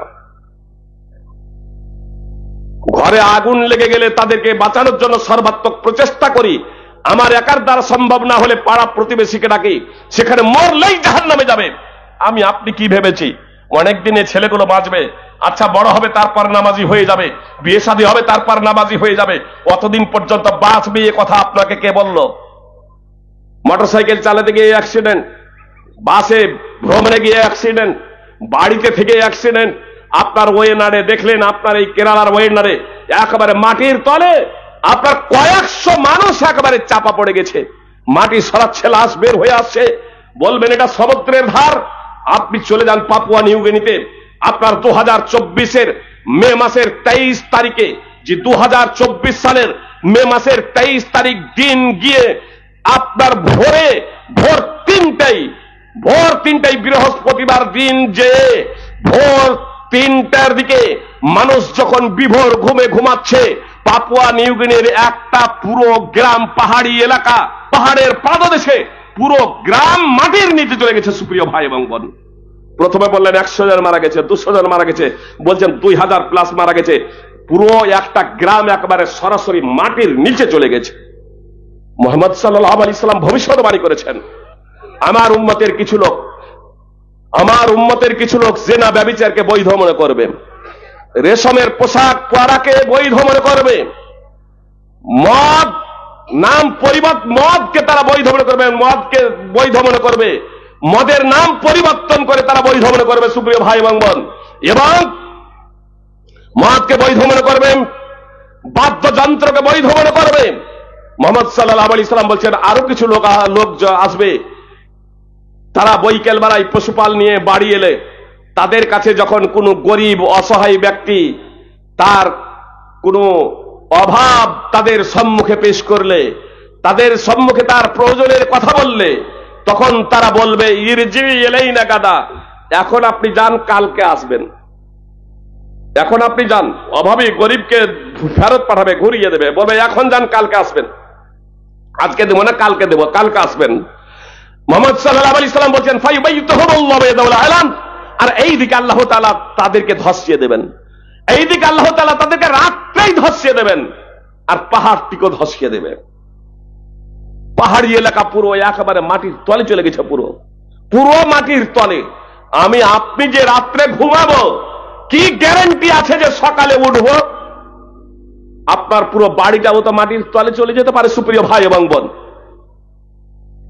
এ তো আমি পাপুয়া নিউগিনির কথা বললাম। আনন্দবাজার পত্রিকা, আল জাজিরা পত্রিকা, আজকাল পত্রিকা, বিভিন্ন পত্র পত্রিকা আপনারা উঠিয়ে দেখবেন 2024 মে মাসের 24, 25, 26 তারিখ আপনারা উঠিয়ে দেখবেন পত্রিকা, আনন্দবাজার বা আজকাল পত্রিকা বা আল জাজিরা পত্রিকা, এই ঘটনা আপনারা পেয়ে যাবেন। আপনার শ্রীমন্তপুর সাইদুর রহমান সালাফি, সাইদুর রহমান সালাফি শ্রীমন্তপুর, আপনার গত 3 তারিখে, গত 15 তারিখে মালদাতে প্রোগ্রাম ছিল, উনিও ছিলেন সেই জায়গাতে। তো আমি শেখকে একটা কথা জিজ্ঞেস করলাম, তো উনি বললেন যে হ্যাঁ, মানে আপনাদের মালদারি ঘটনা, আপনার ইটাহার থেকে শ্রীমন্তপুর যেতে একদা আমাকে এবং ইসমাইল মাদানিও সেই সময় আমার সাথে ছিলেন, তো আমাদের দুজনকে এক ভাই নিয়ে যাচ্ছিলেন 4 চাক্কায় ইটাহার থেকে। যেতে যেতে আমাদেরকে দেখালেন একটা পুকুর আছে, তার পাশে বেশ কিছু আপনার চালের, টিনের, ঝুপড়ির মতো সব বাড়ি আছে, ছোট ছোট। তো ওই ভদ্রলোক আমাদেরকে বললেন যে এখানে 2টো পাকা বাড়ি ছিল, দোতলা, একবারে চকচকে ঝকঝকে, খুব ভালো 2টো দোতলা বাড়ি ছিল। তাই 2টো দোতলা বাড়ি ধসে পুকুরে, ছোট্ট পুকুর, বলছে পুকুরে ধসে কত যে নিচে গিয়েছে, ডুবারু নিয়ে এসেও তার কোনো হদিস পাননি। ওই ভদ্রলোক তিনি বলেছিলেন। আর সাইদুর রহমান সালাফির মাদ্রাসাতেই তখন আমাদের প্রোগ্রাম ছিল, যেহেতু প্রোগ্রামে ব্যস্ত সেই দিন জিজ্ঞেস করা হয়নি। কথায় কথায় আমি গত 15 তারিখে আপনার মালদার একটা প্রোগ্রামে সাক্ষাৎ হয়ে যাই শেখের সাথে। আমি শেখকে বললাম যে শেখ, এক ভদ্রলোক আমাদেরকে নিয়ে যেতে যেতে বলছিলেন আপনার মাদ্রাসা শ্রীমন্তপুরে, ইটাহার থেকে যাচ্ছিলাম দিয়ে, তো এই ঘটনাটা আমাদেরকে বলছিলেন, তো এটা বাস্তব না অবাস্তব? তিনি বললেন এটা বাস্তব ঘটনা। ছোট ছোট বাড়িগুলো ঝুপড়ি রয়ে গেছে, পার্শ্বে দোতলা 2টো বাড়ি। আরে বসলে তো কিছুটা বসবে, কত তলে বসেছে ডুবারু নিয়ে এসেও, আর তার কোনো হদিস পাই নাই। আমার আপনার বাড়ি আছে সুপ্রিয় ভাই এবং বোন। তারা বলছিলেন, সেই ভাই সেদিন বলেছিলেন সেখানে কি হতো আল্লাহু আলাম, বসিয়ে দিলেন কেন সেই বাড়িকে? আমাদের সামনে এগুলো কিছু আল্লাহ তাআলা কখনো কখনো দেখান সুপ্রিয় ভাই এবং বোন। এরপরেও যদি আমাদের জ্ঞান না ফিরে, আমরা যদি সচেতন না হই, তাহলে জানতে হবে আমাদের অন্তর তালা লাগা। এজন্য আপনাদেরকে বলবো, আসুন পরিবর্তন হন সুপ্রিয় ভাই এবং বোন, নিজের জীবনে চেতনা নিয়ে আসুন। একবার নামাজ না পড়ার জন্য, এক ওয়াক্তের নামাজ না পড়ার জন্য, এক ওয়াক্তের নামাজ না পড়ার জন্য যদি এই পরিণতি হয় যে কিয়ামত পর্যন্ত তাকে পাথর দিয়ে প্রহার করা হবে, আর তারপরে তো হাসরের ময়দানে ফাইসালা হবে সুপ্রিয় ভাই এবং বোন। আপনারা জানেন সর্বপ্রথম হাসরের ময়দানে ফাইসালা যেটা হবে, সেই ফাইসালাটা হবে নামাজের বিষয়ে। নামাজ, ফরজ নামাজে কিছু ঘাটতি থাকলে সুন্নাত নফল দিয়ে সেটা পূর্ণ করা হবে। আর যদি নামাজের বিষয়ে যদি ফেসে যান, তাহলে অন্যান্য বিষয়ে আপনার জন্য জটিল হয়ে যাবে। আজকে যেখানে 95% মুসলমান আমরা নামাজই পড়ি না, কাল কিয়ামতের মাঠে আমরা কি জবাব দেব? আমি যে নামাজ পড়ছি, আমার সন্তান সন্ততি নামাজ পড়ে না সুপ্রিয় ভাই এবং বোন, আসলে আমার অন্তর তো আর নির্মল নয়, স্বচ্ছ নয়, যে কারণে আযাবগুলো আমার কাছে খুব মনে হচ্ছে হালকা। নবী সাল্লাল্লাহু আলাইহি সাল্লামের উপরে যখন পবিত্র কোরআনের আয়াত অবতীর্ণ হলো, ওয়ানদির আশিরাতাকাল আকরাবিন, এই আয়াত যখন মুহাম্মদ সাল্লাল্লাহু আলাইহি সাল্লামের উপরে অবতীর্ণ হলো, সূরাতুশ শুআরা 26 নম্বর সূরার 214 নম্বর আয়াত, মুহাম্মদ সাল্লাল্লাহু আলাইহি সাল্লাম, আপনি আপনার নিকট আত্মীয়দেরকে সতর্ক করুন। মুহাম্মদ সাল্লাল্লাহু আলাইহি সাল্লাম তো সকলের জন্যই ভীতি প্রদর্শনকারী, সারা বিশ্বের মানুষ এবং জিনের জন্য মুহাম্মদ সাল্লাল্লাহু আলাইহি সাল্লাম নবী এবং রাসূল। তো নিকট আত্মীয়ের জন্য বলছেন, এটা সার্বিকভাবে সমগ্র মানব জাতিকে পথ নির্দেশনা, এটা প্রপথ্য নয়, বরং আত্মীয় স্বজন থেকে স্টার্ট করছেন, নিজের নাফস এবং পরিবার থেকে, নিজেকে দিয়ে নিজের পরিবার থেকে এবং আত্মীয় স্বজন তাদের দিয়ে মুহাম্মদ সাল্লাল্লাহু আলাইহি সাল্লাম স্টার্ট করলেন ইসলামের প্রচার এবং প্রসার আল্লাহ তাআলার নির্দেশে। তো এই আয়াত যখন অবতীর্ণ হলো, মুহাম্মদ সাল্লাল্লাহু আলাইহি সাল্লাম সাফা পর্বতে উঠে গেলেন। সাফা পর্বতে উঠে গিয়ে বললেন, ইয়া সাবাহা। ইয়া সাবাহা বাক্যটা তখন বলা হতো যখন কোন শত্রু সৈন্য জাতির ওপরে, কওমের ওপরে দেশের উপরে আক্রমণ করত, তাদের থেকে সতর্ক করার লক্ষ্য এবং উদ্দেশ্যে। তো মোহাম্মদ সাল্লাল্লাহু আলাইহি সাল্লাম সাফা পর্বতে উঠে গেলেন, ডাক দিলেন, ইয়া সাফা ইয়া সাবাহা। যে যেখানে ছিল সব ছুটে এলো, আবুল হাব ছুটে এলো। মোহাম্মদ সাল্লাল্লাহু আলাইহি সাল্লাম বললেন, পাহাড়ের উপরে চেপে আমি যদি বলি, সামনে আছেন কুরাইশ জাতি, মোহাম্মদ সাল্লাল্লাহু আলাইহি সাল্লাম বলছেন, আমি যদি এই বলি যে এই পিছন দিকে তোমাদের উপরে আক্রমণ করার জন্য শত্রু সৈন্য প্রস্তুত, তোমরা বিশ্বাস করবে? সবাই বলল, হ্যাঁ আমরা বিশ্বাস করব। তার কারণ আপনি কখনো মিথ্যা কথা বলেন নাই, আপনি সত্য কথা ছাড়া, আপনার ব্যাপারে সত্যবাদিতা ছাড়া আমাদের কোনো অভিজ্ঞতা নেই, অর্থাৎ আপনি সদা সর্বদা সত্য কথা বলেন, আপনি জীবনে কখনো মিথ্যা কথা বলেন নাই। অতএব আজকে যদি আপনি বলেন যে পাহাড়ের ওই পার্শ্বে শত্রু সৈন্য আছে, তাহলে আমরা বলবো আপনি চূড়ান্ত বাস্তব কথাই বলছেন। মুহাম্মদ সাল্লাল্লাহু আলাইহি সাল্লাম তখন বললেন, আমি তোমাদেরকে কঠোর শাস্তি থেকে ভীতি প্রদর্শন করছি। তখন আবু লাহাব বলেছিল, তাব্বাত ইয়াদাল্লাক মা জামাতানা ইল্লা লিহাদা। কোন বর্ণনায় আছে আলী হাদা জামাতানা, আপনি কি এজন্যই আমাদেরকে জমা করেছেন, সমবেত করেছেন? আপনার দুই হাত ধ্বংস হাত। সেই প্রেক্ষাপটে সূরা আল হাব, যার অপর নাম মাসাদ, এ সূরা অবতীর্ণ হয়ে যায়। সুপ্রিয় ভাই এবং বোন, সূরা আল হাব অবতীর্ণ হয়ে যাওয়ার পরে বেশ কয়েক বছর আবু লাহাব বেঁচে ছিল, বেশ কয়েক বছর, কিন্তু মুসলিমকে ধোঁকা দেওয়ার সুযোগ হয় নাই, বিশ্ববাসীকে ধোঁকা দেওয়ার সুযোগ হয় নাই। আব্দুল্লাহ বিন উবাই বিন সালুলের মতো ধোঁকাবাজরা, মুনাফিকরা তো বাহ্যিকভাবে কালেমা পড়েছিল। আবু লাহাব কিন্তু সেই সুযোগটুকুও পায়নি। কেন? জনগণ এতে ধোঁকায় পড়ে যেত। বিশ্ববাসী বলতো যে আল্লাহ যেখানে আবু লাহাব সম্পর্কে বলল, তাব্বাত ইয়াদা আবি লাহাব, আবু লাহাবই ধ্বংস, সেখানে আবু লাহাব তো কালেমা পড়ে মুসলমান হয়ে গেছে, বাহ্যিকভাবে জনগণকে ধোঁকা দিতে সক্ষম হতো, কিন্তু সেটাও আল্লাহ তাআলা সেই সুযোগটুকুও দেন নাই। কোরআন যে অলৌকিক সত্য, সুপ্রিয় ভাই এবং বোন, একে দেখে আজ বিশ্ব মানুষ অমুসলিমরা কালেমায়ে শাহাদাত পড়ে মুসলমান হয়ে যাচ্ছে। আপনার বিগত 5 বছরে সৌদিতে আপনার 3.5 লক্ষ মুসলমান আপনার কালেমায়ে শাহাদাত পাঠ করে মুসলমান হয়ে গেছেন। আপনার গত রমাজানের আগে হার্ভার্ড বিশ্ববিদ্যালয়ের বিজ্ঞানী হেনরি ক্লাসেন, স্টেম সেল ওষুধের উদ্ভাবক, মার্কিন বিজ্ঞানী, আপনার গত রমজানের আগে কালেমায়ে শাহাদাত পাঠ করে পূর্ণ রমজানে আপনার রোজা রেখেছেন। বিগত 2 বছর হলো আপনার অন্যতম ধনী ব্যক্তি ব্রিটেনের আলফি বেস্ট কালেমায়ে শাহাদাত পাঠ করে মুসলমান হয়ে গেছেন। কয়েক বছর হলো জাপানের বিজ্ঞানী আতোশি কামালা আকুদা কালেমায়ে শাহাদাত পাঠ করে মুসলমান হয়ে গেছেন। আজকে অমুসলমানরা ইসলামের বাস্তবতা দেখে, ইসলামের প্রাসঙ্গিকতা দেখে তারা কালেমায়ে শাহাদাত পড়ে মুসলমান হয়ে যাচ্ছেন। আর এই মুসলমান, হতভাগা মুসলমান, আমরা ইসলামকে বুঝতে শিখলাম না, ইসলামকে বুঝতে পারলাম না, কোরআন এবং সুন্নাহকে বুঝতে আমরা ব্যর্থ হলাম। সুপ্রিয় ভাই এবং বোন, আমরা প্রকৃত মুসলমান হতে পারলাম না। আমি আপনাদের বলেছি যে আরজিকর ঘটনার পরে হাজারো আন্দোলন হয়েছে দেশে এবং বিদেশে, ন্যায় এবং ইনসাফ প্রতিষ্ঠা করা তো সম্ভব হয় নাই, নারীদের নিরাপত্তাও এখনো সম্ভব হয় নাই। নারীরা দেশে, দেশের বাইরে, রাজ্যে এবং রাজ্যের বাইরে বিভিন্ন জায়গাতে আপনার অপদস্থ হচ্ছে, নারীদেরকে হত্যা করা হচ্ছে। আপনার গুজরাটে 57 বছরের কথা, খুব মনোযোগ দিয়ে শুনুন, 57 বছরের শিক্ষক, ইসলামকে যদি আমরা প্র্যাকটিক্যালে যদি না বাস্তবায়ন করি, দুনিয়াতেও আমাদের আফসোস করতে হবে। আপনার একজন মা 57 বছরের শিক্ষক, যে দাদা তুল্য, নানা তুল্য, প্রাথমিক স্কুলে শিক্ষকতা করেন, আর তার হাতে একজন মা তার কচি মেয়েকে তুলে দিচ্ছেন স্কুলে নিয়ে যাওয়ার জন্য, তাকে ধর্ষণ করে তাকে হত্যা করে দিয়েছে। মণিপুরে 31 বছরের একজন শিক্ষিকা, তাকে ধর্ষণ করে তার গায়ে আগুন জ্বালিয়ে দেওয়া হয়েছে। আপনার তারকেশ্বরে কয়েকদিন হলো বন্ধুর স্ত্রী, 2 জনে মনোমালিন্য হয়েছে, স্বামী স্ত্রীতে মনোমালিন্য হয়েছে। বন্ধু তার বন্ধুর স্ত্রীকে, যাদের মনোমালিন্য হয়েছে, বলছে মীমাংসা করে দেব বলে এক জায়গায় আহ্বান করছে, ডাকছে, আমি তোমাদের মাঝে মীমাংসা করে দেব। বন্ধুর কথাই সাড়া দিয়ে মহিলা, যে আমার স্বামীর বন্ধু, আমাদের স্বামী স্ত্রীতে ঝামেলা হয়েছে, মীমাংসা করে দেবে, এই ভাবনাতে বন্ধুর ডাকে সাড়া দিয়ে যাচ্ছে। আর তার স্বামীর বন্ধু 2 জন নাবালককে নিয়ে সেখানে অপেক্ষা করছে, সেখানে তাকে ধর্ষণ করেছে। আপনার জালসা হচ্ছে, মন্দিরে পূজা হচ্ছে, পূজার সামনে আপনার মেয়েদেরকে ধর্ষণ করা হচ্ছে, বলাৎকার করা হচ্ছে, গায়ে আগুন জ্বালিয়ে দেওয়া হচ্ছে, এসব অহরহ ঘটনা ঘটছে।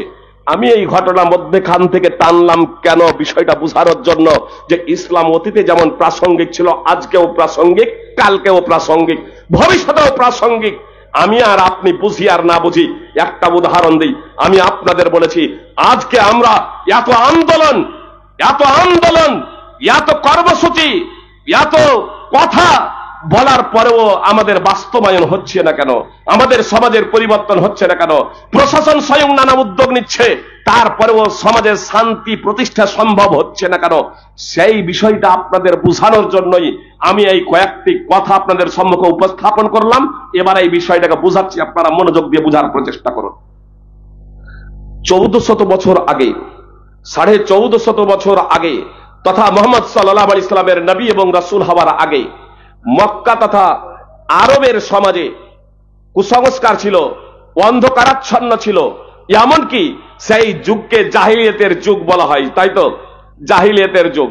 কিন্তু আজকের যুগ যে বিজ্ঞানের যুগ বলছি, তখনকার জাহিলিয়াতের যুগ থেকে আজকের যুগ কিন্তু কম জাহিলিয়াত নয়। তখন তো শুধু জীবন্ত মেয়েদেরকে প্রথিত করা হতো। আর আজকে যাকে আমরা বিজ্ঞান নাম দিয়েছি, এই বিজ্ঞানের যুগে 21 শতাব্দীতে জি 100 অধিক ছেলে এবং মেয়েকে ভারতে বলি দেওয়া হয়েছে। এই তো কয়েকদিন আগেই কালী পুজোর সময় তন্ত্র সাধনার লক্ষ্য এবং উদ্দেশ্যে আপনার ইউপিতেই 2 জনকে বলি দেওয়া হলো। 100 অধিক সুপ্রিয় ভাই এবং বোন বলি দেওয়া হয়েছে। তাহলে আজকে মেয়ে, শুধু মেয়ে নয়, ছেলেকেও বলি দেওয়া হচ্ছে। পিতা মাতাকে ছেলে মেয়ে হত্যা করছে, ছেলে মেয়েকে পিতা মাতা হত্যা করছে। এ শুধু মুসলিমরাও করছে। আপনার হুগলিতে যদি একজন মেয়ে যদি তার মাকে যদি হত্যা করে দেয়, প্রেমিকের ডাকে সাড়া দিয়ে, প্রেমে বাধা পেয়ে মাতাকে হত্যা করে দিচ্ছে, তো বাংলাদেশে একজন মুসলমান তার মাতাকে হত্যা করছে, তার বাবা গিয়েছে বাজারে, মাতাকে হত্যা করছে, ভাড়াতে খুঁড়ি দিয়ে টাকা খরচ করে। এ তো অহরহ করছে, অথচ আরবের মাটিতে মুহাম্মদ সাল্লাল্লাহু আলাইহি সাল্লাম নবী এবং রাসূল হওয়ার আগে শুধু মেয়েদেরকে প্রথিত করা হতো, জীবন্ত প্রথিত। মুহাম্মদ সাল্লাল্লাহু আলাইহি সাল্লাম এমন কোন ফুকে ছিলেন, সেই আরবের মানুষদের যারা আপোষে রক্ত নিয়ে হোলি খেলতো, তাদেরকে এমন কোন তারবিয়ত দিয়েছিলেন, এমন কোন প্রশিক্ষণ দিয়েছিলেন, এমন কোন শিক্ষা এবং দীক্ষা দিয়েছিলেন যে মানুষ খুঁড়োখুড়ি ছেড়ে দিয়ে একে অপরের জন্য উৎসর্গ করতে তারা দ্বিধাবোধ করে নাই। মানুষ মারামারি ছেড়ে দিয়ে ভ্রাতৃ বন্ধনে তারা আবদ্ধ হয়েছিল। রক্তের সম্পর্ক থেকে গাঢ়ত্ব সম্পর্ক তৈরি হয়েছিল দিনের কারণে, ইসলামের কারণে। নারীরা যেখানে নির্যাতিতা এবং জীবন্ত মেয়েকে প্রথিত করা হতো, মেয়ে হিসেবে রাজকন্যা, মেয়ে হিসেবে রাজকুমারী, আর স্ত্রী হিসেবে রানী, আর মা হিসেবে রাজমাতা হিসেবে তারা সম্মান এবং মর্যাদা পেয়েছিল। আজকেও সেই ছিটেফোঁটা আছে আরবের মাটিতে। আপনি সৌদি আরবে একটাও বৃদ্ধাশ্রম পাবেন না, কিন্তু আমার Bharat, Bangladesh, Pakistan, Japan, England, America, Europe, সেখানে আপনি বৃদ্ধাশ্রম পাবেন। মা যারা নিজেদের সর্বস্ব শেষ করে দেয় আমাদের মানুষ করতে, তাদেরকে আমরা ধাক্কা দিয়ে ওই বৃদ্ধাশ্রমে পাঠাই। এই তো আমাদের সভ্য যুগের আমরা সভ্য মানুষ। সুপ্রিয় ভাই এবং বোন, সেই ছিটেফোঁটা আজকেও আছে। আপনি আরবের মাটিতে পাবেন না যে নারী নির্যাতন হয়। মসজিদে নববী এবং মসজিদে হারামে, মক্কা মদিনায় মসজিদে নববী এবং মসজিদে হারামে প্রত্যেক দিন প্রায় 10 থেকে 12 লক্ষ মানুষ আপনার মসজিদে নামাজ পড়তে যান। দিনে রাতে প্রায় 24 ঘন্টা মসজিদে হারামে প্রায় 24 ঘন্টা প্রদক্ষিণ চলে মসজিদে হারামকে কেন্দ্র করে। আপনার মসজিদে হারামকে কেন্দ্র করে আপনার মসজিদে হারামের বাইরে থেকে কেউ 50 মিটার দূরত্ব থেকে, কেউ 1 কিলোমিটার, 2 কিলোমিটার, 3 কিলোমিটার দূরত্ব থেকে আপনার দিনে রাতে, যে রাত্রি 12টায়, 1টা, 2টাতেও আপনার আমার মা এবং বোনেরা মসজিদে হারামে যায় প্রদক্ষিণ করার জন্য, আপনার যাই তওয়াফ করার জন্য, আপনার যাই নামাজ পড়ার জন্য, রাস্তায় যাতায়াত করে। কই সেখানে ধর্ষণ বলাৎকার তো হয় না, ছেড়ছাড় তো হয় না, আপনার সেখানে কটূক্তি পর্যন্ত করা হয় না। যদি আপনারা উমরা এবং হজ যদি না করেছেন, আমি বলবো আল্লাহ টাকা দিয়েছেন, উমরা এবং হজ করুন। যাদের হজ করার সামর্থ্য নেই, অন্তত উমরা করার ক্ষমতা আছে, উমরা করুন। এই দৃশ্যটা দেখে আসুন সুপ্রিয় ভাই এবং বোন।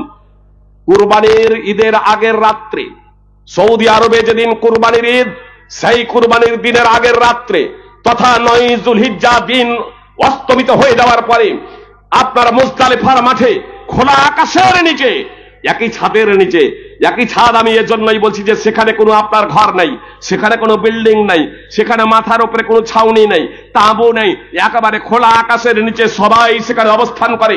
প্রায় 20 লক্ষ মানুষ, প্রায় 20 লক্ষ অমুসলিম তথা প্রশাসনের কর্মকর্তা আছেন যারা যারা বাস্তবিকে আমাদের মা এবং বোনদের নিরাপত্তা দেওয়ার জন্য আন্দোলন করছেন। আমি তাদের বলতে চাই, প্রশাসনকে বলতে চাই, যদি বাস্তবে নারীদের নিরাপত্তা দিতে চান, নারীদের যদি নিরাপদে বসবাস যদি করতে যদি আপনারা প্রস্তুত থাকেন, ন্যায় এবং ইনসাফ প্রতিষ্ঠা করতে যদি অবশ্যই অন্তর থেকে আপনারা এটা চান, তাহলে কয়েক মিনিটের বক্তব্য শুনে নেন। আপনার খোলা আকাশের নিচে মুজদালিফার মাঠে 9 যুলহিজ্জা সূর্য অস্তমিত হয়ে যাওয়ার পরে প্রায় 20 লক্ষ নর নারী, যুবক এবং যুবতী, ছেলে মেয়ে, বৃদ্ধ বৃদ্ধা একই ছাদের নিচে খোলা আকাশের নিচে অবস্থান করে। ধর্ষণ বলাৎকার তো দূরের কথা, ধর্ষণ বলাৎকার তো দূরের কথা, তাদেরকে ছেড়ছাড় পর্যন্ত করা হয় না, কুরুক্তি পর্যন্ত করা হয় না, তাদেরকে কুদৃষ্টি, তাদের দিকে কুদৃষ্টিতে কোনো পুরুষ তাকাই না। কেন? বলবেন যে ফাইজি সাহেব আপনাদের স্টেজে যে লোকগুলো বেশ আছে এই ধরনের লোক সেখানে সব থাকেন। জি না, বিশ্বের বিভিন্ন প্রান্ত থেকে বিভিন্ন মনোমানসিকতার বিভিন্ন ক্যাটাগরির যুবক যুবতী, পুরুষ এবং মহিলা, বৃদ্ধ বৃদ্ধা মানুষ, ছেলে মেয়ে সেখানে অবস্থান করে।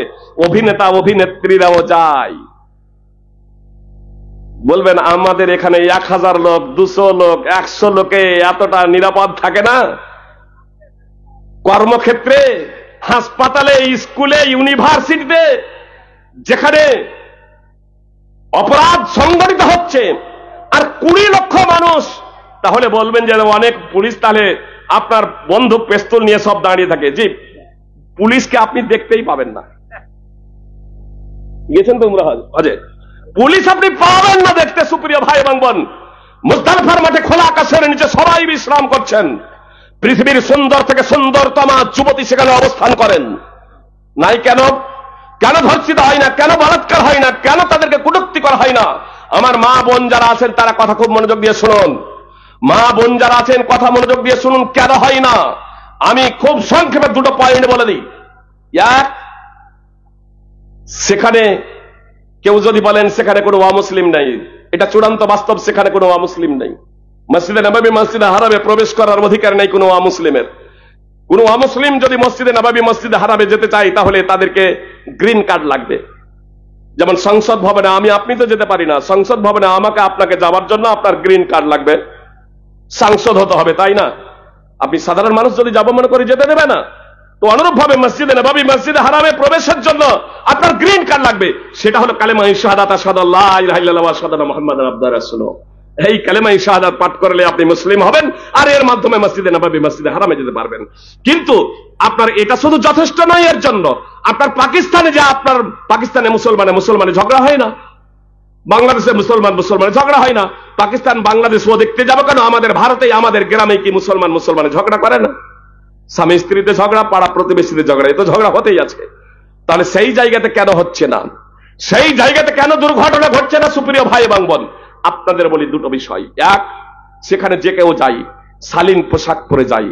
আমার মা এবং বোনেরা যত থাকে, সে অভিনেত্রী হলেও আপনার শালীন পোশাক পরে, উলঙ্গ তো দূরের কথা, অর্ধালঙ্গ হয়েও পেট ফাঁকা রেখে সেখানে অবস্থান করার কোনো প্রশ্নই নেই। মশারির মতো পোশাক পরে সেখানে যাওয়ার কোনো প্রশ্নই নেই। সুপ্রিয় ভাই এবং বোন, মশারি, এজন্যই আপনাদের বললাম বিষয়টা একটু বুঝেন। একটা উদাহরণ দিই। লোহা এবং চুম্বক, লোহা এবং চুম্বক এই দুটো যদি 2 জায়গাতে দূরত্বে, ডিস্টেন্সে রাখা হয়, কোনো কিছু ওরা করবে লাফালাফি?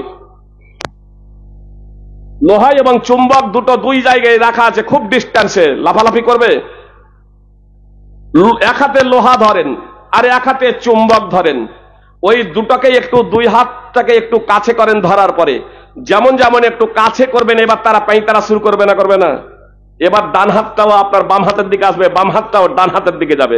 মানে লোহা এবং চুম্বক যে ধরে আছেন, তখন আস্তে আস্তে দুটো টানবে, টানবে না? টানবে না? একটু ডিস্টেন্সে ওই দুটাকে রেখে দেন, এবার চুপ করে থাকবে? আপনি ছেড়ে দেখেন, তারপরে মজাটা দেখেন। এক অপরকে জড়িয়ে ধরবে। লোহার ভর যদি হালকা হয় তাহলে চুম্বকটাকে টেনে নেবে, আর যদি চুম্বকের ভর যদি লোহার ভর থেকে হালকা হয় তাহলে লোহার চুম্বককে টেনে নেবে। একে অপরকে জড়িয়ে ধরবে, পৃথক থাকবে না। এখন যদি পৃথক যদি রাখতে যদি হয় তাহলে কি করতে হবে? মিডিলে প্রাচীর দিতে হবে, লোহা এবং চুম্বকের মাঝে প্রাচীর তুলতে হবে, দেওয়াল। একান্ত প্রয়োজনে যদি রাখতেই হয় পাশাপাশি, দেওয়াল তোলা যদি সম্ভব না হয় তাহলে কি করতে হবে? লোহাতেও চাদর জড়িয়ে দিন, কাপড় জড়িয়ে দিন, আর চুম্বকেও কাপড় জড়িয়ে দিন। মশারি জড়াবেন না, কিন্তু যে মশারি জড়াবেন না, মোটা কাপড় জড়িয়ে দিন লোহাতে, আর চুম্বকে মোটা কাপড় জড়িয়ে দিন, পাশাপাশি রাখবেন। কোনো ক্ষতি হবে? একে অপরকে টানবে? তখন কিন্তু আর টানবে না। মসজিদ হারামে পুরুষ এবং মহিলা, যুবক যুবতী সবাই একসাথে তওয়াফ করে, পাশাপাশি তওয়াফ করে। ছেড়, ধর্ষণ, বলাৎকার তো দূরের কথা, ছেড়ছাড় পর্যন্ত হয় না, ছেড়ছাড় পর্যন্ত হয় না। খোলা আকাশের নিচে, খোলা আকাশের নিচে মুজদালিফার মাঠে 20 লক্ষ নর নারী যুবক যুবতী অবস্থান করে, সেখানে সুপ্রিয় ভাই এবং বোন কোন প্রকারের ছেড়ছাড় হয় না। আজ পর্যন্ত কোন প্রকারের সেখানে দুর্ঘটনা ঘটে না। কেন? ওই শালীন পোশাক। 1 নম্বর হচ্ছে শালীন পোশাক। নম্বর 2 মনোমানসিকতার পরিবর্তন। মনোমানসিকতার পরিবর্তন। সবাই ওখানে এই ধরনের যায় এমনটি না। পৃথিবীর বিভিন্ন প্রান্ত থেকে বিভিন্ন মনোমানসিকতার মানুষ সেখানে যায়। মানুষ যখন আপনার মক্কা এবং মদিনা যায়, উমরা বা হজ করার লক্ষ্য এবং উদ্দেশ্যে যায়, তখন তারা মনে মনে ভাবে আমি জীবনে বহু পাপ করেছি, আমার পাপকে ক্ষয় করার জন্য, আল্লাহ তাআলার সন্তুষ্টির জন্য আমি যাব। যে ওখানে যান, ওখানে বিভিন্ন ধরনের লোক থাকে, যুবক যুবতী থাকে, তারপরে নজর যদি পড়ে যায় নজরটাকে নিচে করে নেয়, আর এখানে একবার নজর পড়ে গেলে দ্বিতীয়বার তাকায়। মনে মানসিকতার পরিবর্তন। নজর যদি অনিচ্ছাকৃত ভাবে পড়ে গেছে তাহলে সঙ্গে সঙ্গে নজরটাকে নিচে করে নেই, যাতে আমার দ্বারা পাপ না হয়ে যায়। আল্লাহ তাআলা তিনি দেখছেন। তাহলে আল্লাহ তাআলা তিনি দেখছেন মানুষের মন মানসিকতার পরিবর্তন। এটা হচ্ছে একমাত্র ধর্মীয় শিক্ষার মাধ্যমে সুপ্রিয় ভাই এবং বোন। দুটো বিষয় যতক্ষণ পর্যন্ত আমরা অবলম্বন না করব, এক শালীন পোশাক, আমার মা বোন সে যে কেউ হন না কেন, অমুসলিম নারীরাও যদি হন, অমুসলিম ভাই বোনেরাও যদি হন, আমি আপনাদের বলতে চাই, আপনারা যদি নিজেদের ইজ্জত সম্ভ্রম যদি রক্ষা করতে চান, তাহলে যাদের মস্তিষ্কের ডিফেক্ট আছে, মানসিক বিকারগ্রস্ত, তাদের চিৎকার চেঁচামেচিতে কান না দিয়ে নিজের ইজ্জত এবং সম্ভ্রম রক্ষার লক্ষ্য এবং উদ্দেশ্যে শালীন পোশাক পরুন।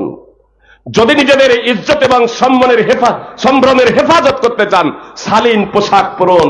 ইতিহাসে কি আপনারা পড়েননি, মানুষ কাপড় বুনতে জানতো না, তখন মানুষ গাছের ছাল আর গাছের পাতা দিয়ে নিজেদের লজ্জা স্থানের হেফাজত করত।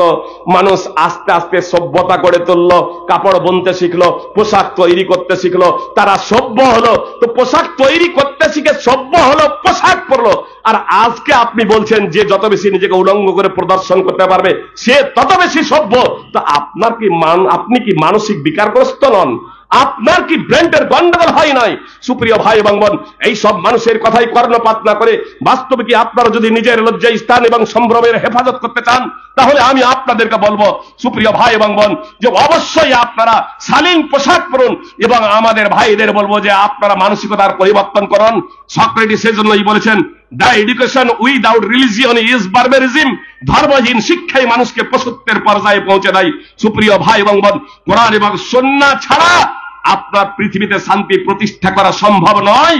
এজন্য আমি আপনাদেরকে বলবো, যারা সুপ্রিয় ভাই এবং বোন আছেন, আসুন আমরা অলসতা উদাসীনতাকে গা ঝাড়া দিয়ে ফেলে দিয়ে আমরা একটু জাগ্রত হই, পবিত্র কোরআন এবং সুন্নাহ শুনি। পবিত্র কোরআন এবং সুন্নাহ সম্পর্কে যে সমস্ত বইপত্র আছে সেগুলো আমরা অধ্যয়ন করি, আলেম ওলামাদের মাধ্যম দিয়ে সেগুলোকে যথার্থভাবে বুঝে নিই, ইসলামী বইপত্র চর্চা করি, পবিত্র কোরআন এবং সুন্নাহকে ব্যক্তিগত জীবনে, পারিবারিক জীবনে আমরা বাস্তবায়নের সার্বিক প্রচেষ্টা করি। আল্লাহ তাআলার কাছে আমরা তৌফিক কামনা করি, হে আল্লাহ, যাতে আমরা সর্বাত্মকভাবে তোমার পথে সংগ্রাম করতে পারি, সেই তৌফিক দাও। কোরআন এবং সুন্নাহকে সর্বাগ্রে আমাদের মাথায় করে তা যাতে আমরা নিজেদের জীবনে বাস্তবায়ন করতে পারি। মাথায় করে বলতে, কোরআন এবং সুন্নাহর বাণী চলে আসার পরে কোন হুজুরের কারণে, কোন ইমামের কারণে, কোন ব্যক্তির কারণে যাতে কোরআন এবং সুন্নাহকে আমরা বিসর্জন না দিই। কোন ব্যক্তির কথা বিসর্জন যেতে পারে, ফাইজি সাহেবের কথাকে ছুঁড়ে ফেলে দিন কোরআন এবং সুন্নাহর পরিপন্থী হলে, কোন ইমামের কথা কোরআন সুন্নাহর পরিপন্থী হলে ছুঁড়ে ফেলে দিন। কোরআন এবং সুন্নাহকে আমরা সর্বাগ্রে ওপরে রেখে কোরআন এবং সুন্নাহর অনুসরণ করব। এই ভাবনা নিয়ে, এই মানসিকতা নিয়ে কোরআন এবং সুন্নাহ অনুযায়ী যদি আমরা জীবনযাপন করি, তাহলে ইনশাআল্লাহ এই পার্থিব জগতেও আমরা মাথা উঁচু করে দাঁড়াতে পারবো। আর মৃত্যুর পরেও কবরে সুখ এবং শান্তি লভিব, পরকালে শান্তি লভিব, আল্লাহ তাআলার সন্তুষ্টি অর্জনে ধন্য হব, জান্নাত যেতে সক্ষম হব। আল্লাহ তাআলা আমাদের প্রত্যেকে পবিত্র কোরআন এবং সুন্নাহ যথাযথভাবে বুঝার এবং সেই অনুযায়ী জীবনযাপন করার তৌফিক দান করেন, আমিন। আসসালামু আলাইকুম। এতক্ষণ আমরা শেখের মুখ থেকে গুরুত্বপূর্ণ আলোচনা শুনছিলাম। ওনার বক্তব্য শোনার পর প্রাসঙ্গিকভাবে তাদের কোনো জানার বিষয় থাকলে আপনারা জানতে পারেন। এক ভাই জানতে চেয়েছেন, আমার মাধ্যমে প্রশ্ন করেছেন যে কবরস্থানের উপর দিয়ে চলাফেরা করা বা হাঁটাচলা করা শরীরের দৃষ্টিকোণ থেকে এটা কেমন? আসসালামু আলাইকুম রহমতুল্লাহ। কবরস্থানের উপরে চলা যাবে না, কবরস্থানকে রাস্তা বা কবরের উপর দিয়ে রাস্তা বানানো যাবে না, এমনকি কবরের উপরে বিল্ডিং নির্মাণ করা যাবে না, কবরের উপরে বসা যাবে না। নবী সাল্লাল্লাহু আলাইহি সাল্লাম কঠোরভাবে নিষেধ করেছেন। আল্লাহ তাআলা তা থেকে আমাদের বিরত থাকার তৌফিক দান করেন। সহিহ মুসলিম, আবু দাউদ, তিরমিজি বিভিন্ন হাদিস গ্রন্থে হাদিস আছে।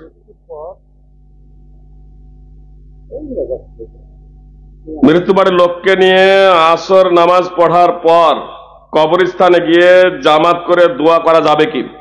সুপ্রিয় ভাই বোন, কবর জিয়ারত করা মুস্তাহাব। নবী সাল্লাল্লাহু আলাইহি সাল্লাম বলছেন, নাহাইতুকুম আন জিয়ারাতিল কবুরি ফাজুরুহা ফাইন্নাহা তুযাক্কিরুল আখিরাহ। আমি তোমাদের কবর জিয়ারত করতে নিষেধ করেছিলাম, এখন বলছি তোমরা কবর জিয়ারত করো। তার কারণ কবর জিয়ারত করলে আখিরাত স্মরণ হবে। নবী সাল্লাল্লাহু আলাইহি সাল্লাম কবর জিয়ারত করেছেন, কবর জিয়ারতের জন্য উৎসাহ প্রদান করেছেন। কবর জিয়ারত করলে আখিরাত স্মরণ হয়, কবর জিয়ারত করলে মৃত্যু স্মরণ হয়। বুঝতে পেরেছেন? তো কবর জিয়ারত করা হলো মুস্তাহাব। এখন কথা হচ্ছে, আপনার বাড়িতে কেউ মারা গেল, আজকাল যেটা আমাদের সমাজে চলছে, আপনার বাড়িতে কেউ মারা গেল আর আপনি এসে আমাকে বলছেন, মৌলানা সাহেব চলেন একটু কবর জিয়ারত করে আসি। যে তো মৌলানা সাহেবকে ডাকছেন কেন কবর জিয়ারত করতে?